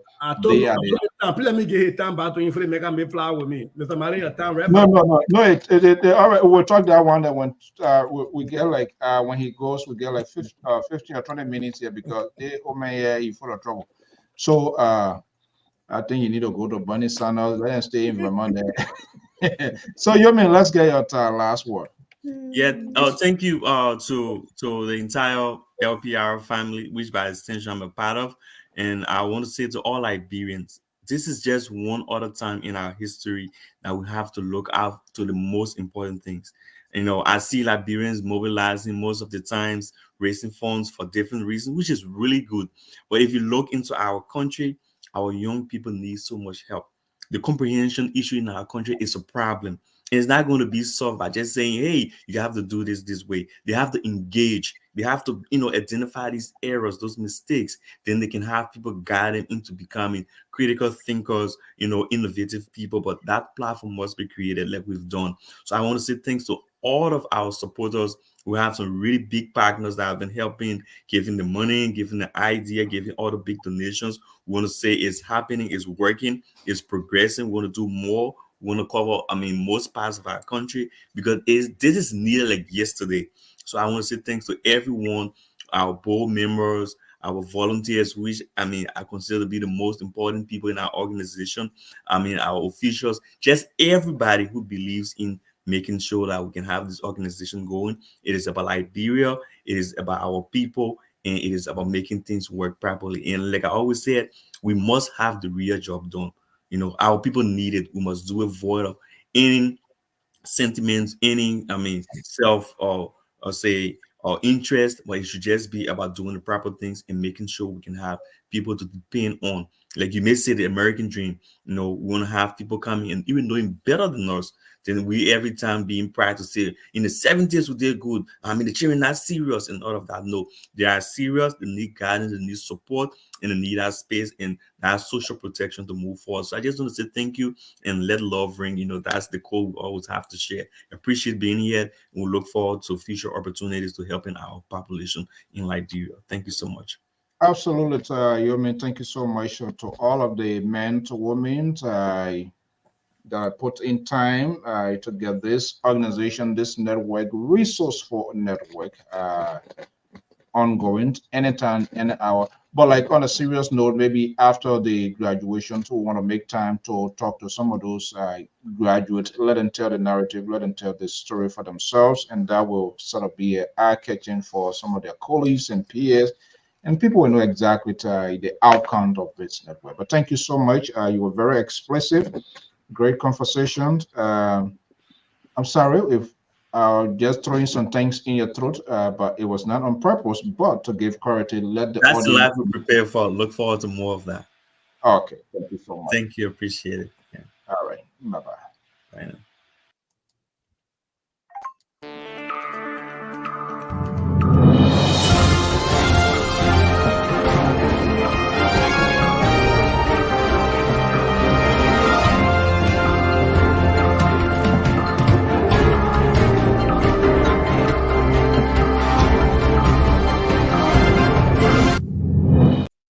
Okay, this is the Liberia Public Radio and LPR-TV. The analysts are here. We're about to shift the gear of tonight's conversations. All things considered, the rabbi is here. His guy from Minnesota, and of course, the Mojat. It is the Imam. It is the Imam. Imam. Okay, Imam. So I don't know. You go into the Imam era now? Yeah. The guy, there's a pending election with he and Chief Zanzakawa. He didn't want nobody. Oh, no. Zanzakawa, Joe, he won. I don't know how you're going to get out of jail. Okay, gentlemen. Zanzakawa PC. Wait, they say his wife was contesting? His wife was contesting, right? Yeah, they beat the male wife in election. Then they can steal the male car battery every day to the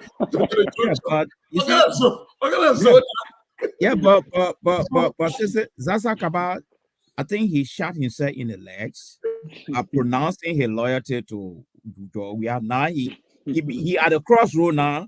He can't go and bless His Excellency. I don't know what he's going to do. No, they said the memo go look like for the blessing, and the message they did not even go for the inauguration because they said the memo go for a meeting. Look for the message. It's wrong with her, man. Why do you want the woman to go do that? So somebody pronouncement, we need to keep it. The man stay too long near the sea. You go in the bush, he will not come back. Okay, guys, let's have a 10, 20 minute, 15-minute conversation here if time permits. It's 9:44 p.m. Eastern Standard Time. So our sincere apology, we came on late. Something to anytime I try to do something good, he connive with Terry and they try to tamper with my order, which of course. Yeah, because he sent me a text. He said, Terry, I must say on you.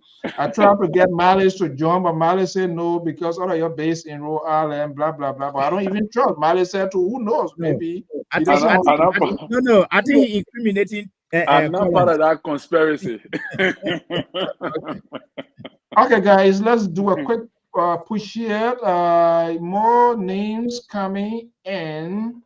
This issue here, reporting by front page. Who is GMB Money, the chairman of the Unity Party, allegedly, because we have not had the opportunity to get his side of the same. But look, this is not a good beginning. That process is, I would say, and that's my own belief, complete mess, disaster, disarranged. It was not properly organized. I don't know why and why they didn't follow, or he as a, and there were a lot of high-profile people close to the president. They were all part of that committee.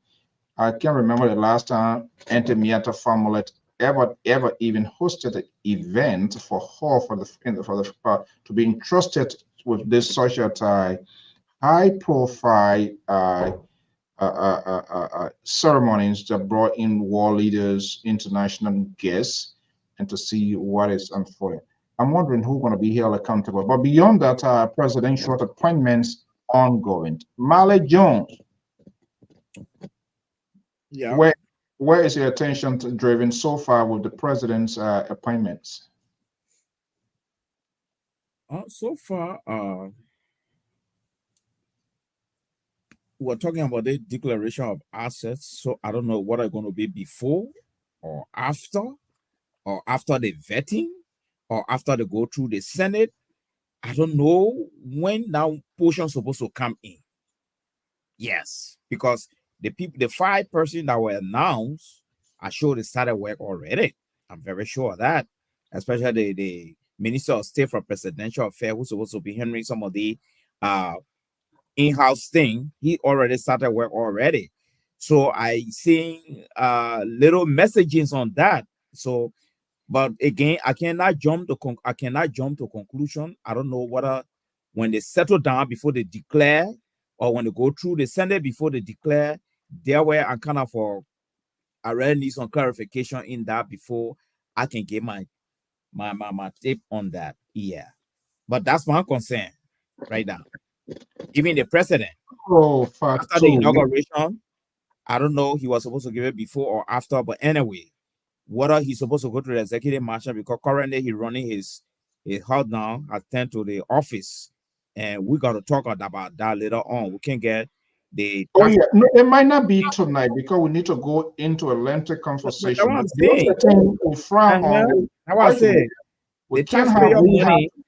The taxpayer money in the executive mansion cannot be laid to waste now, as it was done under Helen Johnson's leave.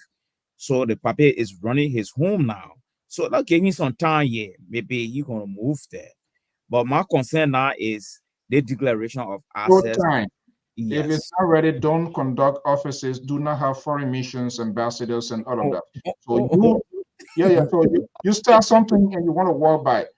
Amos George, from Atlanta, Georgia, is joining the forum. Good evening, Pa George. Good evening, everybody. Yeah, Terry was just gossiping about you. Well, that's good. Oh, you say good? You know what you said? When they don't talk about you not living. No, Pa George. Say you're not important. Don't make Pa George come beat me to nail. I'm prepared to fight. Okay, so Sissy, you heard what Johnson said. Let's look at these appointments thus far by the President of the Republic of Liberia. Where are you? What are you hearing from your own view? What is anything concerning? Well, not yet. And I want to honor that there are some voices out there. They're not what I think, but they make some sense that the gender balance is there's a ratio of 3 to 9 women to men, which is a 1 to 3 ratio, which is concerning for some people. But for me, I don't like to do data science on half information, on pieces of information.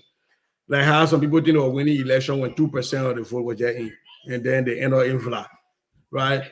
So, or some people are licking it, and they lick it till they get running stomach to go to France, right? Oh my God! So I don't. Or some people eating pie chart. They depend on Kalasco and be the mathematician. Okay, sorry, but This is the guy. And you say you hoping to see the you dress like an imam. No, hold on 1 second. You dress like an imam to kind of like stabilize the situation. You won't be like the labor to cause chaos on my program here tonight, right? I was holding the east out in my to join your mean. Let's get different conversation because I'm only put I would go to the capital to be against my nomination. That'd be easy. But on a serious note, though, I think for me, I will be able to start making some judgment when I see about maybe 60-70% of the cabinet formed and start looking at the ratio. Because what happens if, say, for example, Joseph Mabuaka had only, say, 12 women, and he appointed all 12 right now with the 12 cabinet members, and we said 100% women were happy. Then after that, the remaining 100 plus, there's no woman in there. We would be happy? No, we won't. So for me, I want to look at the totality, but it still makes some sense to people who say we want to see it as it goes up, want to see some balance in there as it goes up, which makes a lot of sense. But I am not disappointed in the least in any of the people so far. I've been checking their credentials. My only thing is that I am a little bit sad. I won't be disappointed. I am a little bit sad. What I was looking forward to, I haven't seen it yet, and that was to say Unity Party Alliance ran on arrest. So that pillow, those entities, those governmental entities that support that pillow should have been the first that will be appointed to emphasize that yes, that's our best foot forward. But I am not in the presidency, so I don't presume to know what is the weight of that. But I would hope by now we have a justice minister. I would hope by now we have the security, the agriculture. Finally, we have to have. I was hoping the first day we're going to have everything that has to do with arrest. But again, like I said, I am sad but not disappointed because I don't know. Heavy is the head that wears the crown. I'm waiting to make sure that the entire government gets formed, but I'm hoping that they don't take forever. Right, we can't continue going back and say NCDC took forever to do this, and other people took forever to do this. We can't continue to do that. We have to speed it up. So I'm begging the people in the Unity Party Alliance, for the sake of the country, to speed this thing up and nominate many people. Just have a data dump of people. Let's go on. The last thing I want to say, but not the least,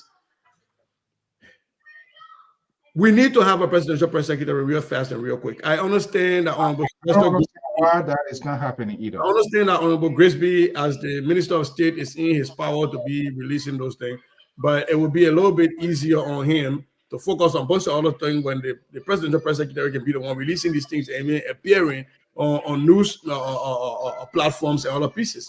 And I'm on eMansion website right now as we speak. You know me, I never do my thing in real time. Yeah. The nominations that were made today are not yet on eMansion website. Why are they releasing information to to news media, news outlets when it's not even on their own website. Imagine, I'm there right now. Yeah, I went through that today. Like I'm sitting right now, I'm looking at the page. The most recent thing they posted today was about donations of fire service equipment for International Fire Service Organization. That I don't think we can do that. Whoever is the webmaster, whoever is in charge of that, I hope the executive management can be fast. I hope that presidential Ministry of State can be formed really fast and with really much speed, because I know that is where the webmaster is going to live. And I hope Sylvester Grisby, with all of his many years of service, can put some speed to this thing, because this is what we want. Yeah. You know, before I bring in Pat George, good to have you here, Emma, Terry, and the rest of the folks. Before this thing here, just before the weekend, I tried to reach out, and I did reach out with the biker folks that are around the president, and that was the thing. I said, but who is the presidential press secretary? Because that where the circulations of information, processing, and all of that going to come in. And then one of the persons said, "Oh, just wait this next week," which was last week, this week.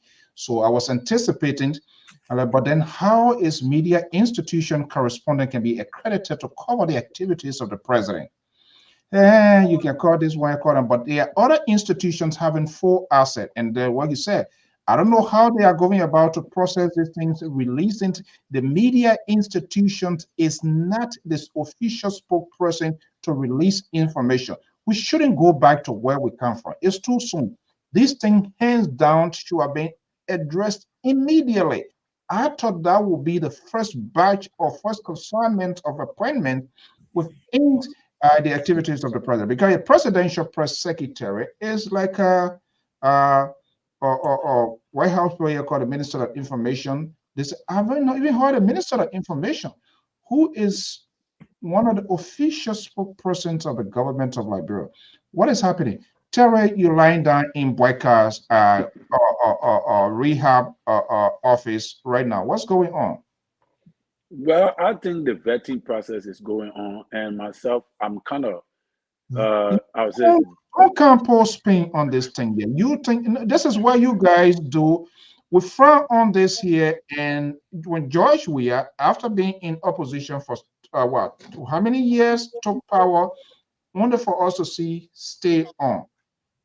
Unity Party, just a boycott. People anticipated some sort of victory, saying what was unfolding. There are key people this board needs to get the train here. Just how the train was rolling during the campaign, it needs to pick up so we will know where we are heading as a people and as a nation. Go ahead. Yeah, Mr. So we are heading to the right direction. I can assure you that. The only problem is it might be a little bit slower than we thought. And my worry is the expectation from the populace or from the people concerning his 100-day deliverables. So I think he have to make his, but again, he don't want to appoint people that the Liberian people will be complaining about. That, oh yeah, these are the same people, Unity Party, not educated, not informed, don't know what to do, blah, blah, blah, all of that. So I think he's taking his time about the matter and making sure that people go through the proper vetting process to be nominated, so that you will not have a government that don't know what to do, as the previous government that we just saw working out. So I think we need to give him chance, in as much as I also do not 100% agree with all the nominations, all right? And some of the people, I think the starter of his whole entire leadership seems to be a little bit slack, disarray and all that. People here and there. I saw something on our front page talking about the chairman involved into a $200,000 scandal. You know, you don't want to have this kind of beginning.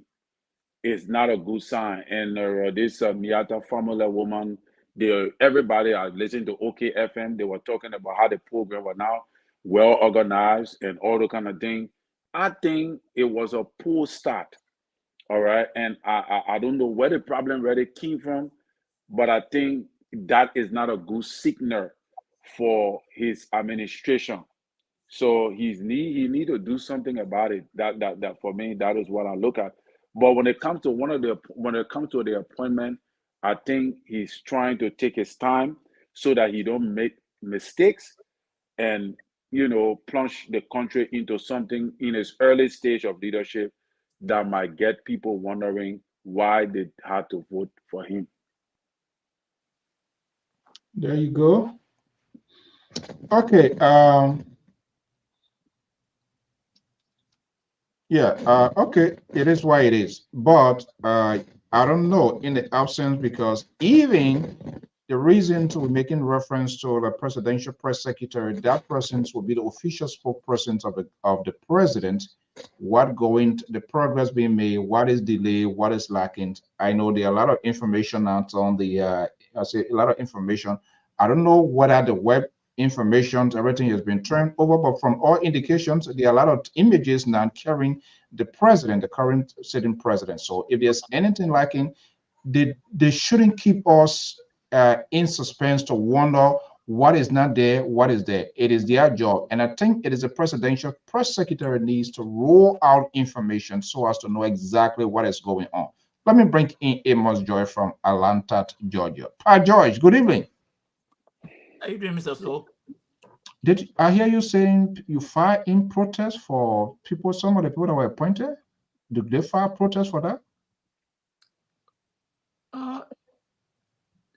Where you got to do?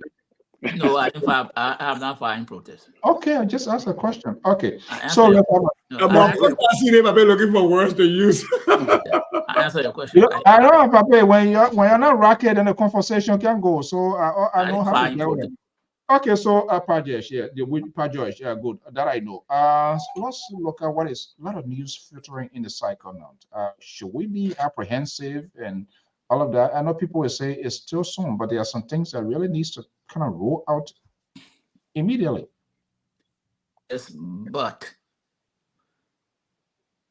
I want to give it a week because the way the inauguration went on, I want to give it a week. I don't want to can't start bashing that this ain't happening. No, I want to give the president this week to see what he's going to roll out. But I heard Charles Nadeau's name today. I think Charles Nadeau, the press secretary, I heard his name today. But my problem here is we cannot have two ministry of information. This will be one ministry of information. And Spawn 9 is being used as a ministry of information. That's dangerous.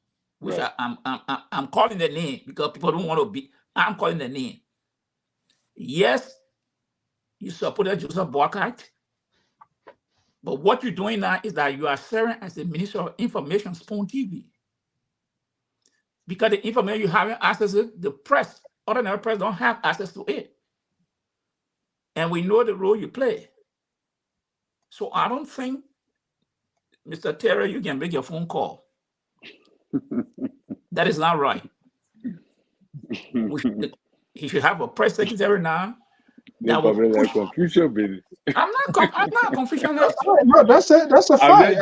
Don't go ahead. No, I'm not coming after you. Don't take it bad, but like flower belly. Yeah. Don't mind Joy, they want to distract you. That's Terry. Two of them based in Minnesota. No mind. I ain't forcing none of those people. I just saying what on my mind at all. You know, we see we're having a good conversation. Guess what? Who not here tonight? Libra is not here. And then my sister Fatu is asking, where is Libra? Can you imagine? See how that plays. He trying to help his professor Wilson Tappet. Oh, he coming back in the government? He registered. He crying now. That now he's speaking up. You got a 10-year position. Yeah. That now why would you make an argument for that? Sir? I don't understand. But he did not read your press release. No. The press release said, but anyway, let me. They ought to resign. Let me know. That's a 10-year. But what I'm saying here, let me don't the Wilson everything I'll talk about later on. But what I'm saying here, the press secretary to the president is the one to be pushing the information to all media outlet. Now one station giving information to the public. It's not leak. He have access to giving it to him. It's not leak because they're saying that there's no leak. So I don't want to see that kind of thing happening. The same thing what Freedom F, what is called Freedom FM? Yeah. That President Weah? yeah. We don't want to see that. We don't want to see that. That the press secretary or the minister of state take control, push information to all media, all that. But once private media cannot have this information pushed out to them, and the speaking line, if they say they are speaking on behalf of the government, it's not right. They should knock it off.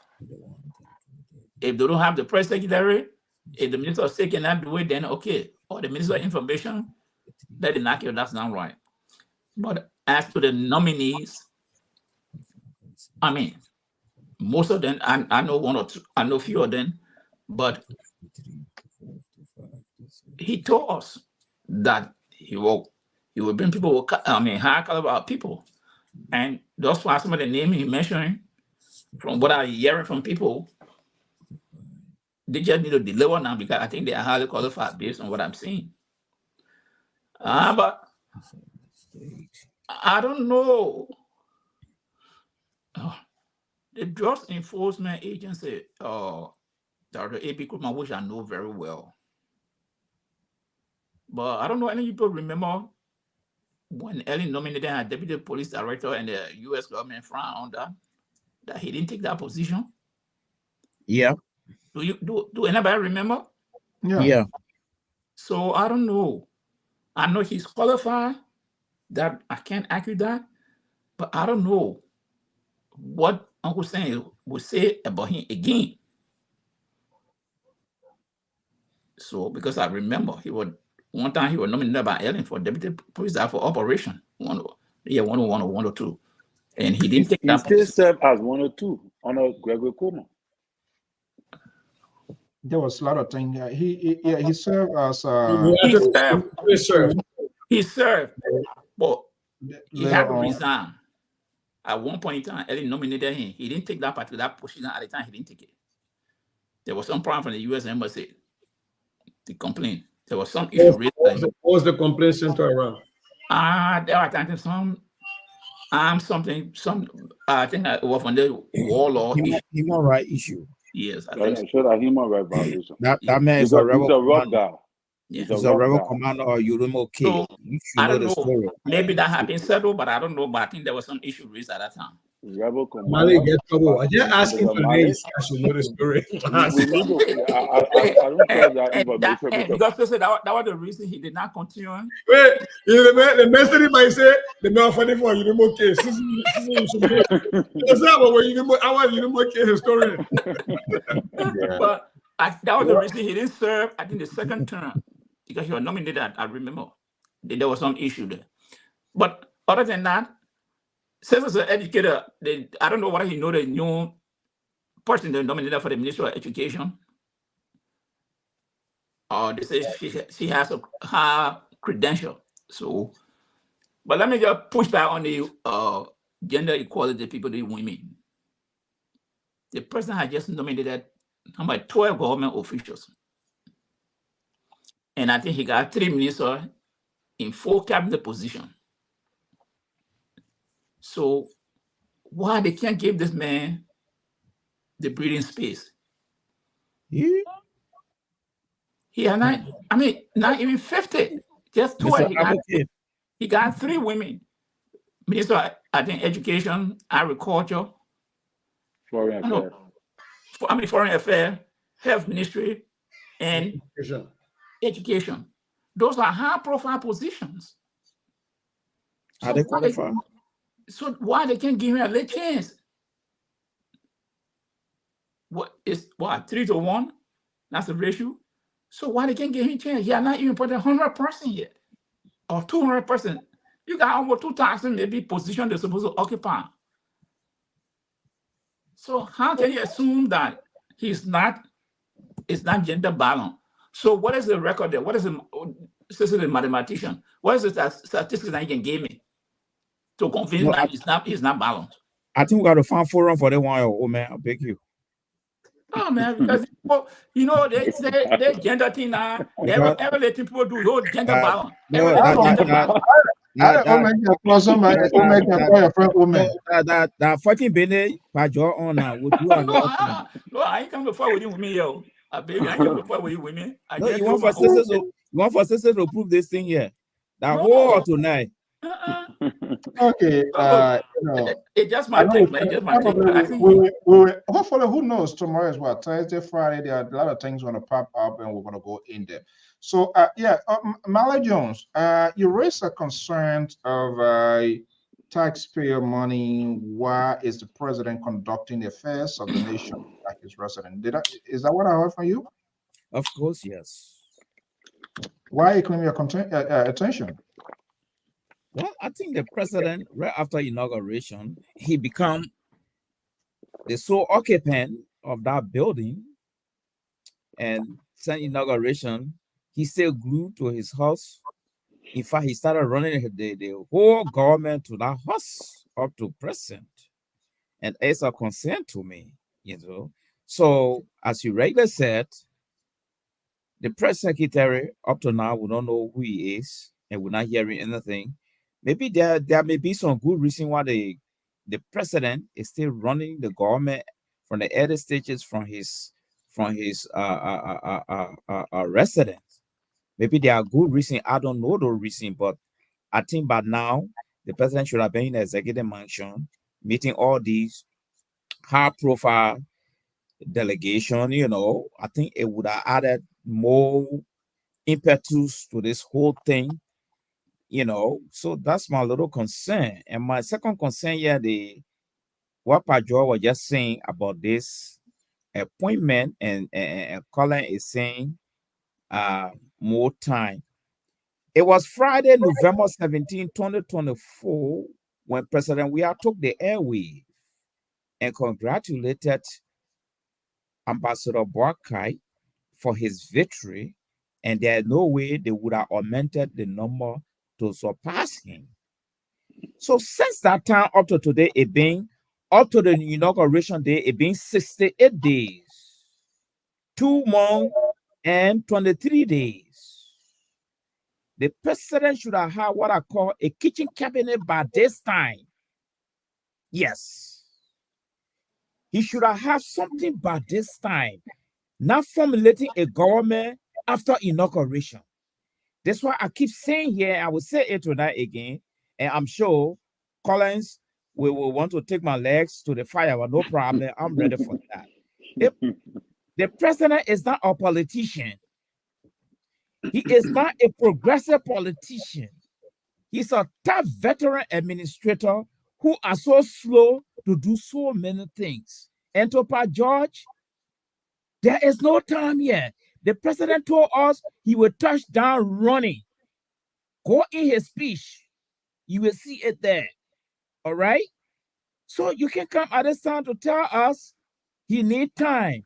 You need time. Some of the key error of communication, all right, is not coming forth.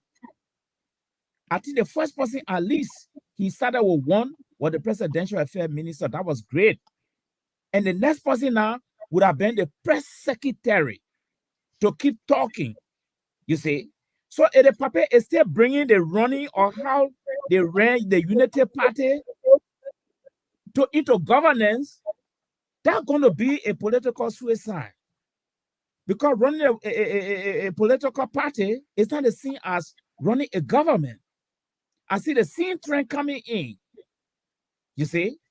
And to be frank with you, you just said Spoon TV. Yes, Spoon TV is playing a major role here. Is it right? No.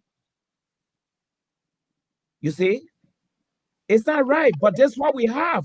Why is it happening? Is he going to replace LBS? I don't know.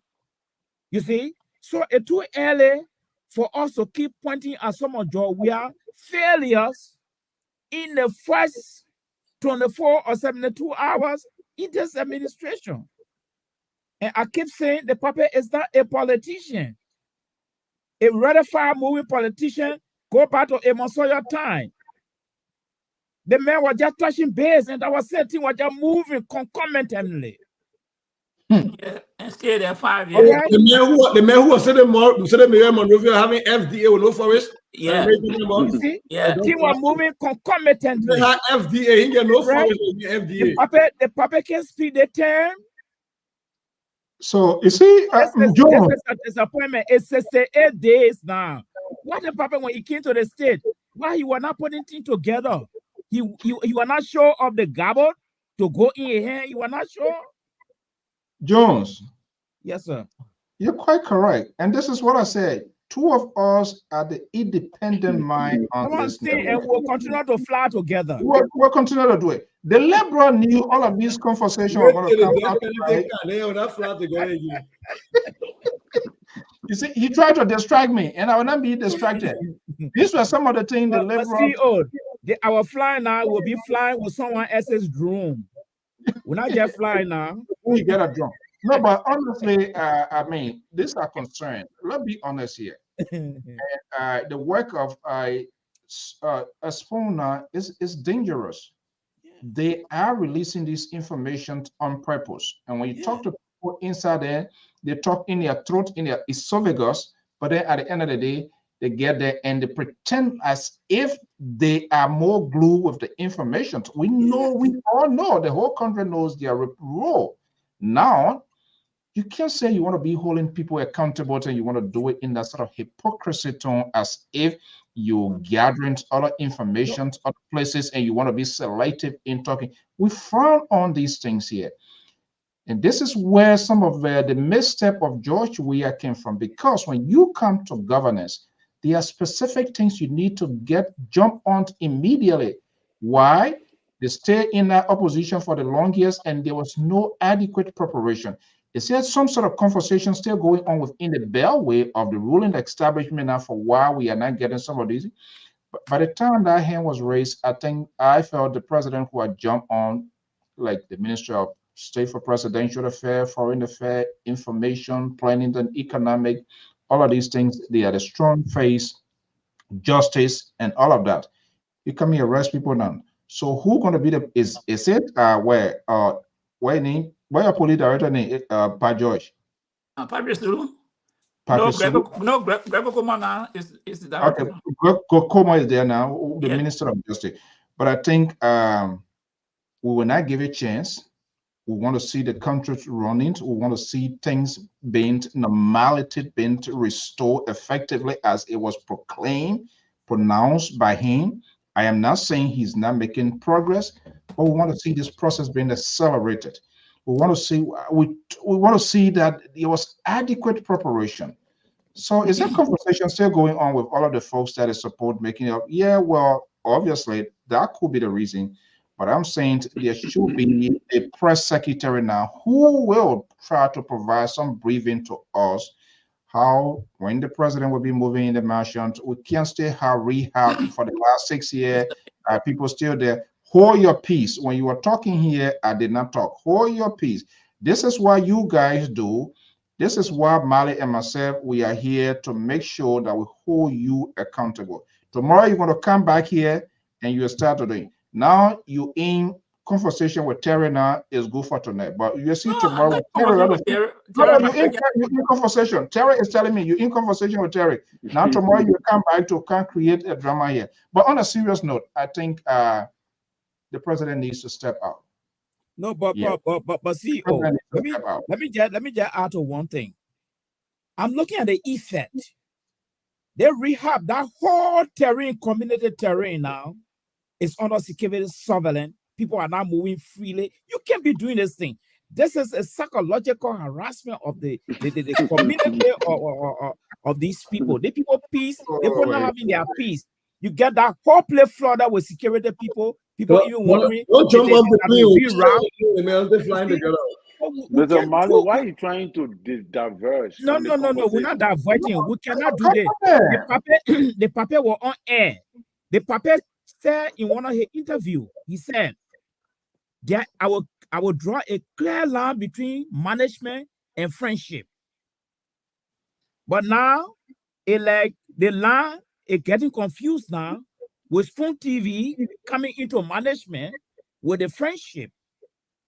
You see, but to be frank with you, the rehab it's not easy right now. Everybody that Papa is nominating have to go through confirmation before they do it. We're not talking about nomination. No, but Colin wants to change the topic. You want to change the topic. Yeah, let me just add. No, but actually, I don't get it. No, don't take all that. Don't take all down water, sir.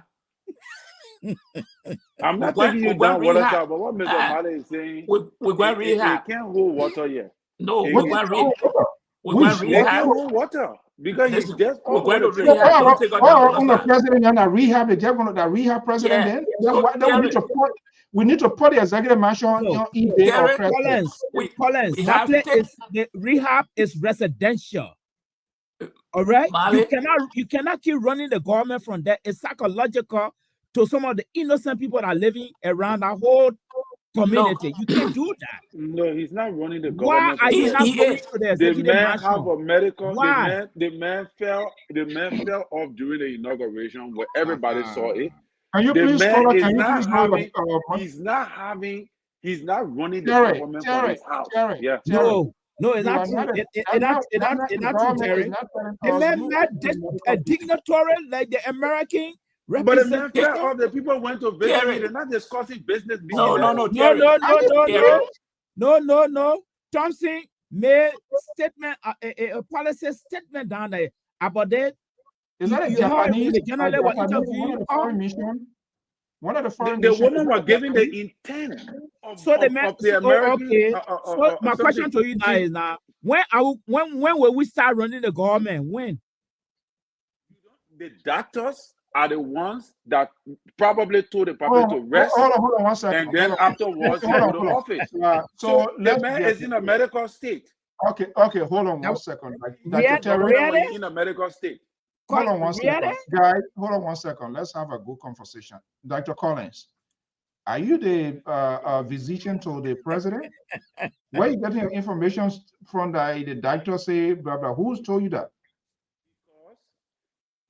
Because the man fell off, as we all saw it. It's not hidden. It's not something under the bridge that we're hiding. The man fell off. So apparently, from doctor's advice, because he didn't go to they didn't go to his own inauguration ball. He never attended most of the programs that was set up for him. He had been home resting. Terry.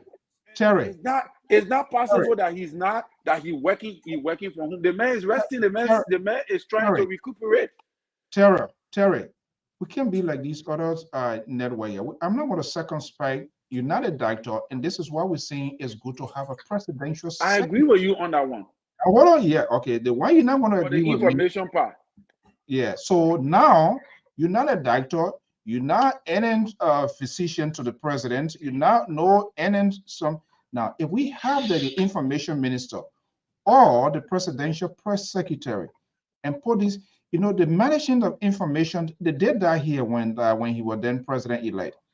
Their way of managing information, they gotta be very careful. This is where people make up news and throw anything out there. I am not saying there was not an incident at the inauguration. Fine, but you got to find somebody who will process this information and provide clarity. Because other than that, we all just want to circumspect and create something here. So I don't know whether you flew in and make some diagnosis to say he's resting and blah, blah, blah. I don't want to buy into that. Amos George. Yeah, look, Terry, stop the tabata. We all knew the old man had a problem on the inauguration day. So you're intentionally ignoring me because I'm not yelling today, You are rabbi, you are imam tonight. Imam, where everything feeling that you pray for all. So I don't want to be forced. Let Joy.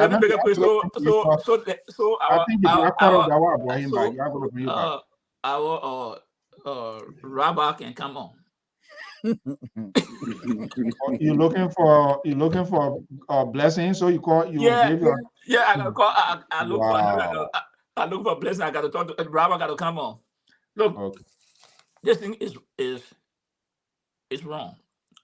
We cannot continue to make the same. We quoted other people in the past, and when it's happening, and if nobody cannot come to tell us why it's happening, then this is what happened. If the doctor told the old man to rest, I get it, he can rest. But let somebody tell us. I agree. Or you cannot come and say the government is not being run from there. When the Japanese ambassador went there, the American ambassador went there. Today, the Guinean community were there. Kisi community were there. So you can't tell that it's not being run from there. And where the appointments coming from? The appointment is released from there. We got two places. The president got a foreign ministry, executive marshal, and all the program. The vice president were there today. Yesterday again, the vice president were there. So the government is partly being run from there. Not partly, it's being run from. Well, I want to pull this out addressing. I want to pull this out addressing on it. I still don't agree with you. Well, it's up to you. So but listen, you don't agree with us. But if you don't agree with, but if it was George, you would agree with us. No, I won't. No, but that's the double standard. Just agree to everything people say about George. That is the double standard, and that's why. Terry, please give me a chance. That's why you call me honor cowards edition. Terry, please. Okay, can we do it? Terry, if there's anything you respond after Emon, let me go. Hacking me or hoping I want my rabbi to give me my little blessing for the Wednesday going to Thursday weekend coming. I gotta go pray on Friday. Sonny got to drop. So look, but this is wrong, and I think the people who are supposed to come and tell the Liberian people, let it come and tell us. If the person is not feeling well, that he's resting, and so therefore we get that. But it's nobody telling us, then the banking will come to fill it up. You don't have to like it, Terry. You don't have to agree with it, but that's the reality. We cannot continue. We'll not go down the path. So I just want to leave it there because Saturday I think I gotta go to pray. I gotta go pray on Saturday. So you SDA man, huh? No, I'm not SDA man. Really? So that only SDA people can pray on Saturday? Yeah. You let church you don't want to all the prayer people, Buddhists. Please, CEO, you gotta let me talk, man. I'll soon be leaving you guys. No, you got back. Huh? No, hold on. Don't count. You throw bomb and First correction is I am not I'm not coming here as a rabbi. I'm coming here as imam. The first of the three prominent world religions that made it to Africa. Islam was the first in Africa after the fall of the major empires. So I'm here honoring my culture and traditions, my ancestors. You know, Lama people are derivative of Mandingo people, right? Down from that end. So I'm here honoring my ancestors and the knowledge that they provided to the rest of the world through Islam. Now I'm waiting for you. Go to La Bro. On it. But having said that, because the deacon here today, I wanted to throw it back to him because you threw a bomb last time he left. So I want to. Who's that? Who threw a bomb? I want to think about drinking blood, eating barley every first Sunday, and stating a good thing. But anyways, man, leave our Christian thing out of your team. Make it throw a ball out of that thing. Leave our Christian thing out of this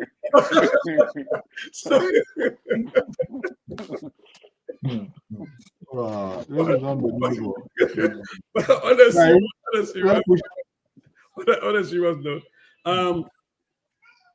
the first fundamental problem was the reason I talked about the cabinet trying to run it before, and I brought out the whole press secretary thing, because since the incident at the inauguration, there has not been somebody really appear on and take questions with a medical expert to say to the nation what happened to the president and how is he recovering and how long is he back 100% or how long is he going to take to be back 100%? You know, just those short information that is missing. I understand that this is a It's a critical time because it happened right at the time we're transitioning. But I think I would have thought that they would have fast-tracked the idea of having an information minister or a presidential press secretary in this list to hurry up, because knowing about, given what happened at the inauguration, even if they were thinking that this was going to be one of the last position they filled, they should have fast-tracked it. That's just the point I'm trying to make, because now we won't be here saying, how is the president? How is the recovery? What really happened medically? What are the problems? There are so many questions that even they would have answered. And for me, it is just, for some of us who wish him well, we want to know that he's doing well. Right? It is not for those people who've been saying his battery failing, all the fire everything, but for some of us who wish the nation well, that we want to know, Having said that, the issue of the president receiving people at his house, I don't know why even my brother Collins trying to deny that. It's not even a big deal. It's not a big deal. If the president was in Lofa County on a tour, where would the business of the country be carried out? For a house in Lofa County. If he's on a tour in Niba County, where would the business of the country be carried out? So the question we should be asking is his house secure? If it is, then there's nothing wrong with carrying out state business for his house. No. If the house is secure, there's nothing wrong with that. If the executive mansion, which is the home of the president, if it is livable, then he should move in it, and that's where business should be done. But even here in the White House, you have the West Wing, and there are times where the president receives guests in his residence, foreign guests. And Mr. Mali, you shake it here, I'll put it right in the chat group again. Because I'm not just talking, I've already researched that. Why you're talking about quiet for? And so if the president is, for example, flying in America on Air Force One, where does he conduct business on Air Force One? Wherever the president moves, our concern. Mr. Gore, it's not. Is that a role to do the work there? Is that equipped to what we're talking about? That's what I'm saying. If the president, I'm giving examples before I came here. I say if the president go to Lofa County, if the president is on a tour of the counties, tour in the nation. That example, it does not hold with it. Mr. Male, you were talking at jailway because you make it a post on data again. You soon close the thing. You go the last time you came here, you double anything. You say they can't have loans in the bro. But don't start putting here. You close down your thing. You let you throw it about that. But my culture then you went. But that so that was today I brought on the drinking blood here. All I want in. Oh, I see. You stay on. The issue I'm going to talk about. Listen up. Liberian presidents always do tour of the nation. When the president is in Nimba County, the house is living in Nimba County that night or that day, do they conduct the business of the nation from that house? Yes. If the president is in Lofa County, yes. If the president is in Lofa County, do they conduct the business from that house? My concern is the security of the house. Is the house secure? Why are you concerned with the security? Because then you're discussing national issues. Why? I just told you why. They ain't coming back again. Why again? But why you supposed to? Why you concerned about security? Be there and run it. When they attack you from the back, you just stay there.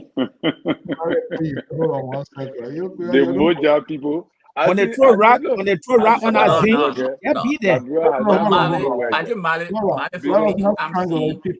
not strangulate people's views or their opinions on these are national and critical issues. He has his point. I might disagree with it, but we need to have a conversation. Why? He's not on a tour.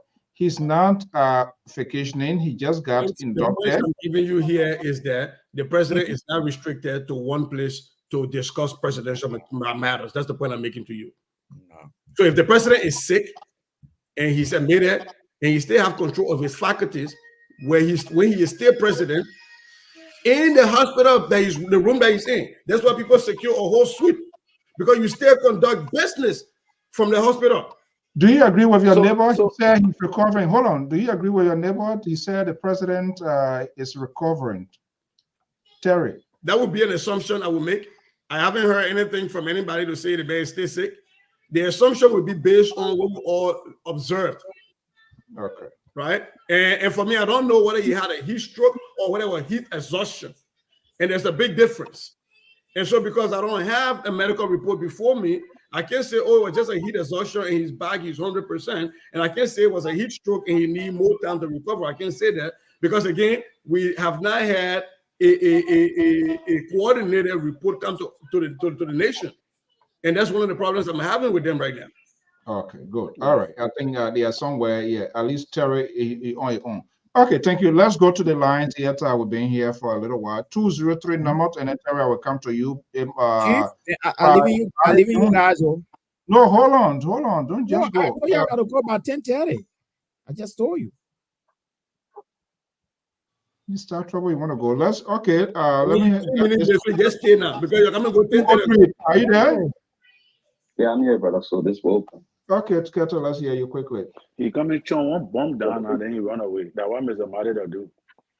No. So I think we should consider the old man's state of health at this point, and narrow the conversation to that. I mean, he's recuperating, whether he's home, he got a rest. There was something major that happened on that day, on the 22nd, and it's important that we consider and have some kind of sympathy on this old man. But I'm listening to my brother Sissy. Sometimes I wonder, when the Americans announced Air Force One, if you're listening to the detail of Air Force One is equipped for the President of America. I know why I asked about security. What the government talked about Air Force One and run the country from Air Force One. The White House is equipped, the West window, the Water window is equipped for the President of America to run the country. Why I asked about security? Now I can waste our time here again. The White House equipped to run the country from there. I said no. But that's the same question the man is saying. It's the same question. Again, he is ill and he's trying to recoup. At the same time, Liberia have to move. So people will go there and conduct a little bit of business here and there. I think the main conversation is, when will he get back on his feet running to continue the affairs of the nation? Mr. Sotel, brother, they ain't listening clearly about it's the PR, right? I don't think at this point Spoon to be the one that giving us first-hand information when it comes to what the government is doing. I think it should go through either the information ministry, BC, or whatever. But Spoon should not be the one, because let me tell you something. The day Spoon does not get his way with Joseph Boakai, there will be a lot of garbage put out there. And people who defending him now will be the same people that frown at him. We empower people that have no authority to do government work. And when they backslide for us, we got to support them. We get mad at them. I think that's wrong. I think we should find out. All right. Thank you so much. Guys, let's close it up. Mally Jones, let's hear you. Yeah. I think the CDC veteran, I want to be in a little corner tonight, in the sense that the question of whether that zinc horse is equipped. The what? The Papa zinc horse. What is you're not going to look can do. But the Bandi people and the Bandi and the Kisi. So, but to back to Sese, I agree with Sese. I'm telling you, I agree with Sese. They can't make it. They can't agree. Okay, I agree with Sese. The Papa go Nima, you run it there. Those are hot things that are going on. He will come back to his office. So whatsoever air you will do it. His house, that's not a hot thing. Okay? And to that's standing committee, that hot committee. The Papa would have left from that podium straight to the executive mansion. He decided to detour. All right? And to Terry, to be very frank with you, oh God. There's no information that the Papa was taken out of that podium because of sickness or he was sick. No. There was a condition. Like Sister said, up to now, we don't know whether that heat stroke or exhaustion. So Papa was not taken from that because he was sick. Papa was taken from that because of heat. And heat, I don't know whether that heat that disease or heat that another bacteria or that virus, I don't know. However, if the Papa is recovering, he go to work. He didn't tell you going home. No, he can go to work and come back to relax. Nothing wrong with that. All right. Sister was just talking about the president of America. That whole building there, it honor his control. Whether West Wing you, North South Wing you, West Wing you, below Wing you, that whole place there, that Joe Biden up property right there for now until the voters say no, that we're taking you from the place, you can't pay rent again. Okay. So what we're saying, that the puppy try to start running that thing, because what happening now, practice made perfect. Papa got used to that thing, the whole government going to be running to that place there, and that taxpayer money going to be wasted again. Joe, we have been going there, and I want to commend him for that. So let the Papa try now. Money going, then you go to your office. Then you go to your office and come back. Because June 12th, May Day, we make Papa office 100 days. We make Papa 100 days in office June 12th, May Day. That 100 days checking out? My calculation, yes. So the 100 days in office, he's saying to a horse, will manage all the things he's doing to a horse that will manage it from there. It will not be inclusive. Right? Yeah, the Papa cannot run that thing. So you're contradicting yourself. You're not saying the nomination again, you're contradicting yourself already, Mr. I said the Papa cannot run the team there. But you said he run it there. It's not official. Then you say, oh, now you agree that it's unofficial. Yes. So you know that what we're coming to. No, but the question now is going on there is when is he going to start running the the government from the executive marshal? When? Okay, let's hear from Terry. We've been smashing him. Yeah, Terry. you know, so yeah, thank you. What we are saying here, and let the audience and people get it here, this is not meant to badmouth government or even the president, but this is part of the governance process and holding people accountable, because when you come with a of changing the system, that has to who went or order married. Yeah, if you're not talking your thing, I think you can't tell my uncle living in Zinghorn. And you say you want to start trouble now too. That means that my because then people tend to be like a small person to him, and it shouldn't be. And like what Amos George was saying, because Spoon, you could hear, oh, we talk to him, he's okay. You not know doctor to tell he is the president. At this point, he is an asset to all of us. Whether people voted for him or against him, he's a complete asset to the Republic of Liberia. We all have to be concerned. We don't have to necessarily like him, but we all have to be concerned of everything that goes on. I was not happy. No any good patriotic Liberian cool to say they were happy of what happens. But guess what? You see, even here, you saw when Hillary Clinton slipped, right, during that something living from New York and other thing, right away, right there, it was even still in the campaign. But in order to sort of stabilize that conversation, the issue statement will come up. I haven't seen, if there's any statement, I haven't seen it. And based on that, that's what I'm arguing. So if there was a presidential press secretary, if there was a minister of information, we'll say, well, so the president is okay and recovering at home, doctor, blah, blah, blah, and visiting. It can be a little short something and just issue a press statement, and then you quote that. But I come here, I say my own, and the other person said that who feels that they are so connected, close to the president, and come and just say all kinds of stuff. That's not how we're going to do it. That's not a banana republic. No, it has to be done differently. And we are saying this for the good of the government, and not just only us, but for our neighbors, other friendly governments. They also will be concerned, not just only the going there, but are they the one going to be the one to serve as a mouthpiece to tell the rest of the people, the Minister of Information, the presidential press secretary, or even if the Minister of State for presidential, it will be making a statement. They need to tell us how is the president doing. The president is okay. Everything is going well. They're not checking your vital, blah, blah, everything moving. I'm not saying he's not moving around, but then that put the issue to rest. Go ahead. Yeah, Mr. So you see, that's what I like about your professionalism. There are three things I observed on the show that you did that make me to believe that you are a professional journalist. And one of those things was when you went to Stand on Waterspoon or day, and you report it.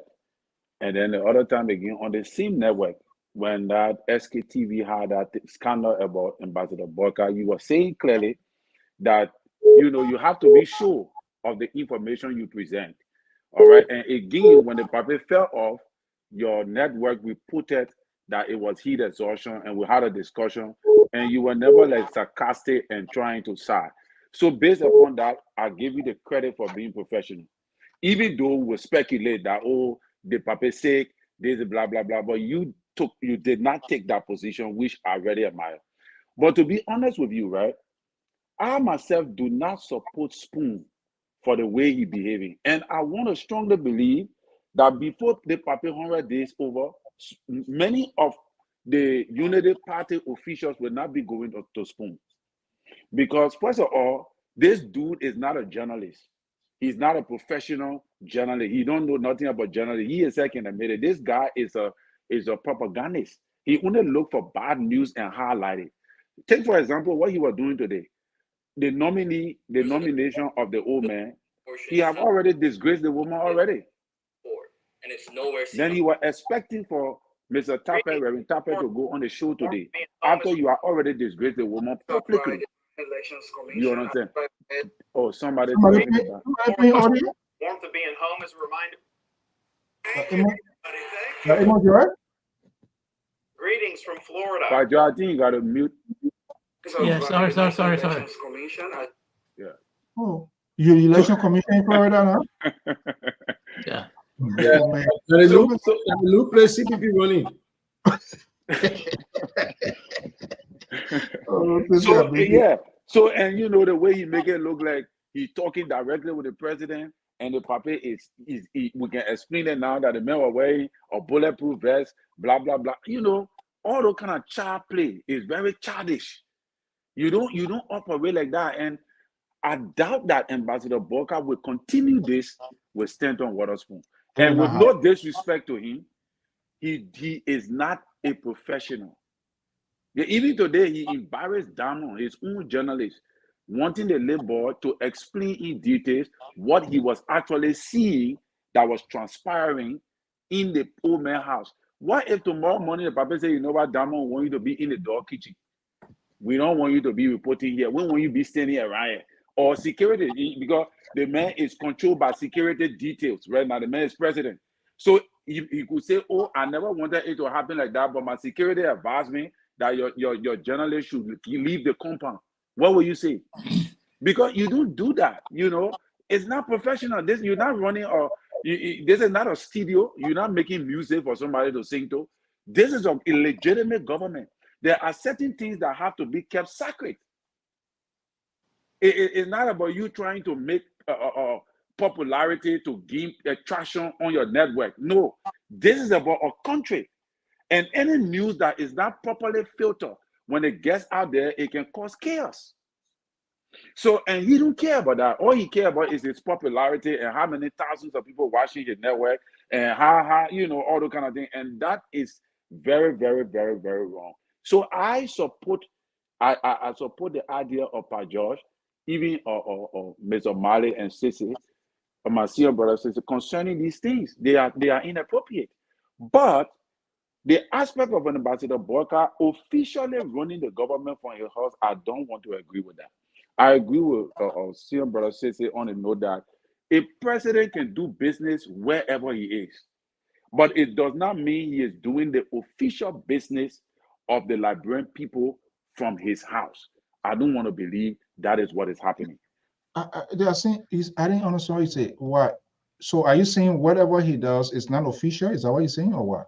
House? Well, whatever he does is not legitimate from how can you say that? His house. Stop it. Cesar and I agree with you. Well, I agree. The president. What we are saying, like the two he was talking about, right? The president is the head of the political demographic or whatever he is. He can go for a county tour. He stays there and make an appointment. It's okay. What we are saying, the official residency of the president. In the sense, you about in here making my makeup. Sissy, you're trying to cause trouble. Yeah. So, Mr. So, what I'm saying here is you see that? Thank God. the president Of course, you are a troublemaker. Most of the, like, even the president of Ghana went to see the puppet after that incident. Does it mean that he went to discuss business with him? Terry. So all these things, so condition and setting. Are you saying there was nobody? Are you saying now what we are saying to put all of this to rest? I don't want to be in the game of apprehension. Oh, they won't happen. This one. This is what we are saying. It is the first thing, Minister of Information, presidential spokesperson. By this time, somebody should have hosted a press conference to tell her exactly what's going on. Okay, yeah, no, you don't agree. Are you saying the visit of the Ghanaian president or any people, there was no bilateral conversation? I can definitively say yes, there was a conversation because I don't know. So this is what we're saying. Even to stabilize all of this here, somebody, or it could just be a 2-3 paragraph. The president, so, we want to tell the Liberian people, the people of Liberia, to reassure you the president is okay. The doctor has visited him. That's how it should be. When you do that, people will see a difference. Yes, this guy, these people, but you see, they are all doing. It's the same way how they mismanaged when he was then president-elect. When he came here, they tried to hold for how far with information. Sooner or later, you're going to look, things going to come out. Then we don't know, and then they will come back to do the cleaning up. But guys, we're going to leave this. Before you all leave all the thing here, I got a few things. One, the International Fire Chief Association presented their equipment today to the Republic of Liberia through His Excellency President Joseph Imam Boakai at his rehab residence. A right on E-Mansion. Terry, Mr. Terry. No, you're not Terry, say not official. Terry. Number one. Number two, I disagree with you on all of the things you're dumping on Stanton Witherspoon. Stanton is running a business, and access is money. That is how Rupert Murdoch became a billionaire in your country. Access to politicians. When you can get Donald Trump to call Fox News, rating goes up. And so, from Stanton's point of view, having access and boasting about having access gets a lot of viewers to come to your page. And if you monetize your page, you get paid. That is what business is. But he monetized already. Don't say if it's monetized. So I don't get mad at the man for making change, for having access. I frown on the government for not controlling that access. I agree with you. Marcel, I ever in business. So how you want the government to control that? Well, you have a presidential press secretary. Okay. You release information from that person to all press people. Where press people know to go to get that information. It is not just one group that have access, because information is money, Mr. So you know that. Yeah. Information is money. And so who do you think giving out information? I don't know. I'm not going to speculate. But the president.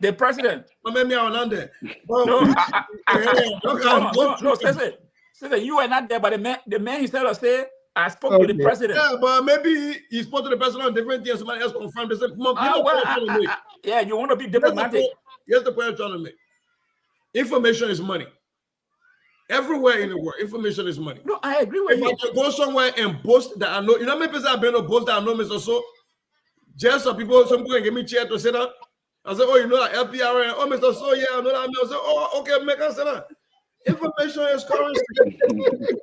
I can tell you to get information out of the share is nothing. No, but that's the way you say it. On a serious note, if we have a minister of information or a presidential press secretary, I think that one person becomes the clearinghouse. So, like, for example, if LPR wants to know what's happening with the president, what's the president's health right now? What's his condition? Who do we call? We have to go to Spoon TV and watch Spoon TV before we get our information. Right. They release a list of presidential appointees. We had to go to Spoon to get it. That was not appropriate. Not on E-Marshal. It's not even still on E-Marshal as we speak right now. That was not appropriate. And so that is the name is not even there, and he confirmed that today. No, but Cesar, what you saying? That's why I said I'm not fronting on the institution, because I know that's a business. What I'm saying, it's the government to do the right thing. I'm not running an institution because we all here got people that would have called, sometimes will call, say, hey, my man, what happening? They will give us some information. Yeah, like how you call me, you talk about defense minister. How the time you say no, I'm going for national police. So what we're saying is that let your government organize, put things in order. Wait a minute, they're not your government? They're not your government. No, hold on now. Because you know when you like one kind of your government. I happy the way you're going. No, I want to see Tamba versus Newman on Broad Street arguing. Tamba, now start talking to Tamba. You listen to it today again? I saw my Uncle Tamba. Wait, I said it. You know, let me speak my parents. Because Tamba, the kind of word Tamba want to pronounce, is it false? Tamba in a sixth stage of grief.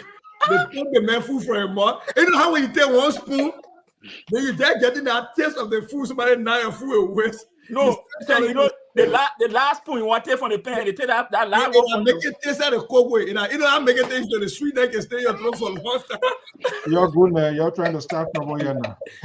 Because today when I saw Tama pronouncing the word, I said, Lord, what went over a dictionary again, man? So all the people that watch our network, I'm not go complain. My daughter was in studio doing my makeup. But you Muslim man, what you doing with makeup? You see my daughter, man. They all matter. Half our Muslim because you left Gary, make your phone call tonight or tomorrow. But John, did you see your man, your guy, Mr. Cummings, at the inauguration? But one serious note, the education minister, Dr. Mr. So you didn't see that picture. She's a very good pick. She has the credential. She has the work experience. Most recently, she was VP, associate VP at Delaware State University. So she has the on paper. And the experience is there. We will watch to see what is her philosophy and who are the deputies that they put under her to lead their philosophy. For me, I want philosophy, but she has the qualification, she has the lived experience, she has the gravitas. It's the kind of people we need at the Ministry of Education. But I want to see who will be our principal deputies. And I want to hear from her own mouth. What is her philosophy? How is she planning on closing that gap? How she going to take that institution? How she will change that system? How she going to move forward with it? So, Pat George, Mr. Cummings is next in line. Keep your finger crossed. Mr. Cummings is next in line. My man, please. You don't have fees for people. You don't have fees when the man and I arrive. That's what I'm telling you now. No, what we got now, what we look set up. Oh man, what we have now, what we're looking for, what we see now, what we see now, what we're talking about. Joseph Walker is the president. That's the man we're looking for. No man, we're running CPP in Florida. We're finishing now. Go Florida. You're good night. Oh, Keto, stay here. Keto. Oh, Keto, are you there? Okay. Okay, guys. We say to the Liberian Research Development Networks, thank you so much for your time this evening and for the extraordinary work that you are doing. And to all of our listener viewers, we want to thank you so much. This is not meant to pin the government, but we just want to make sure everything that is done the rightful way. Until then, by God's willing, tomorrow the Liberal Progressive going to be here, and Friday we'll be right back here with more programming right here on this network. Have a pleasant evening. Bye-bye.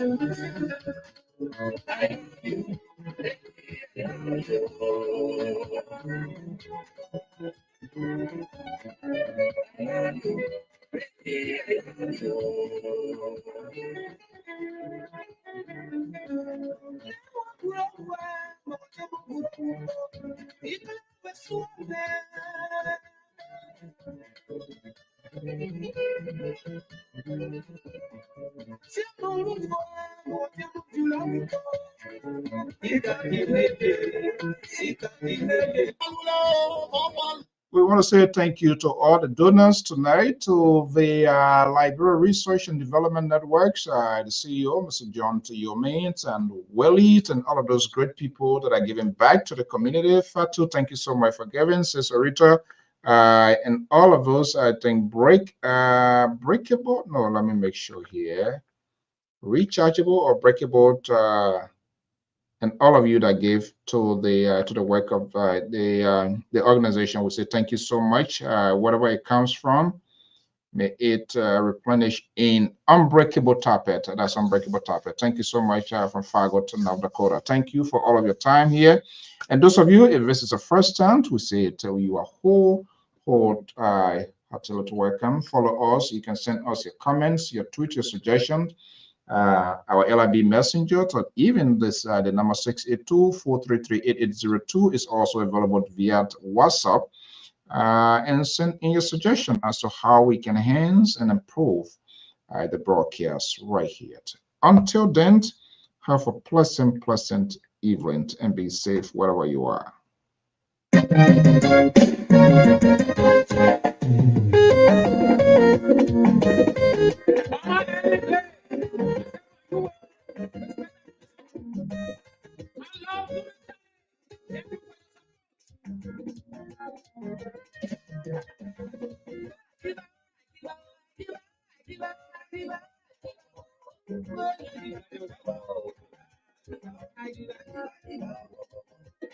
Yeah.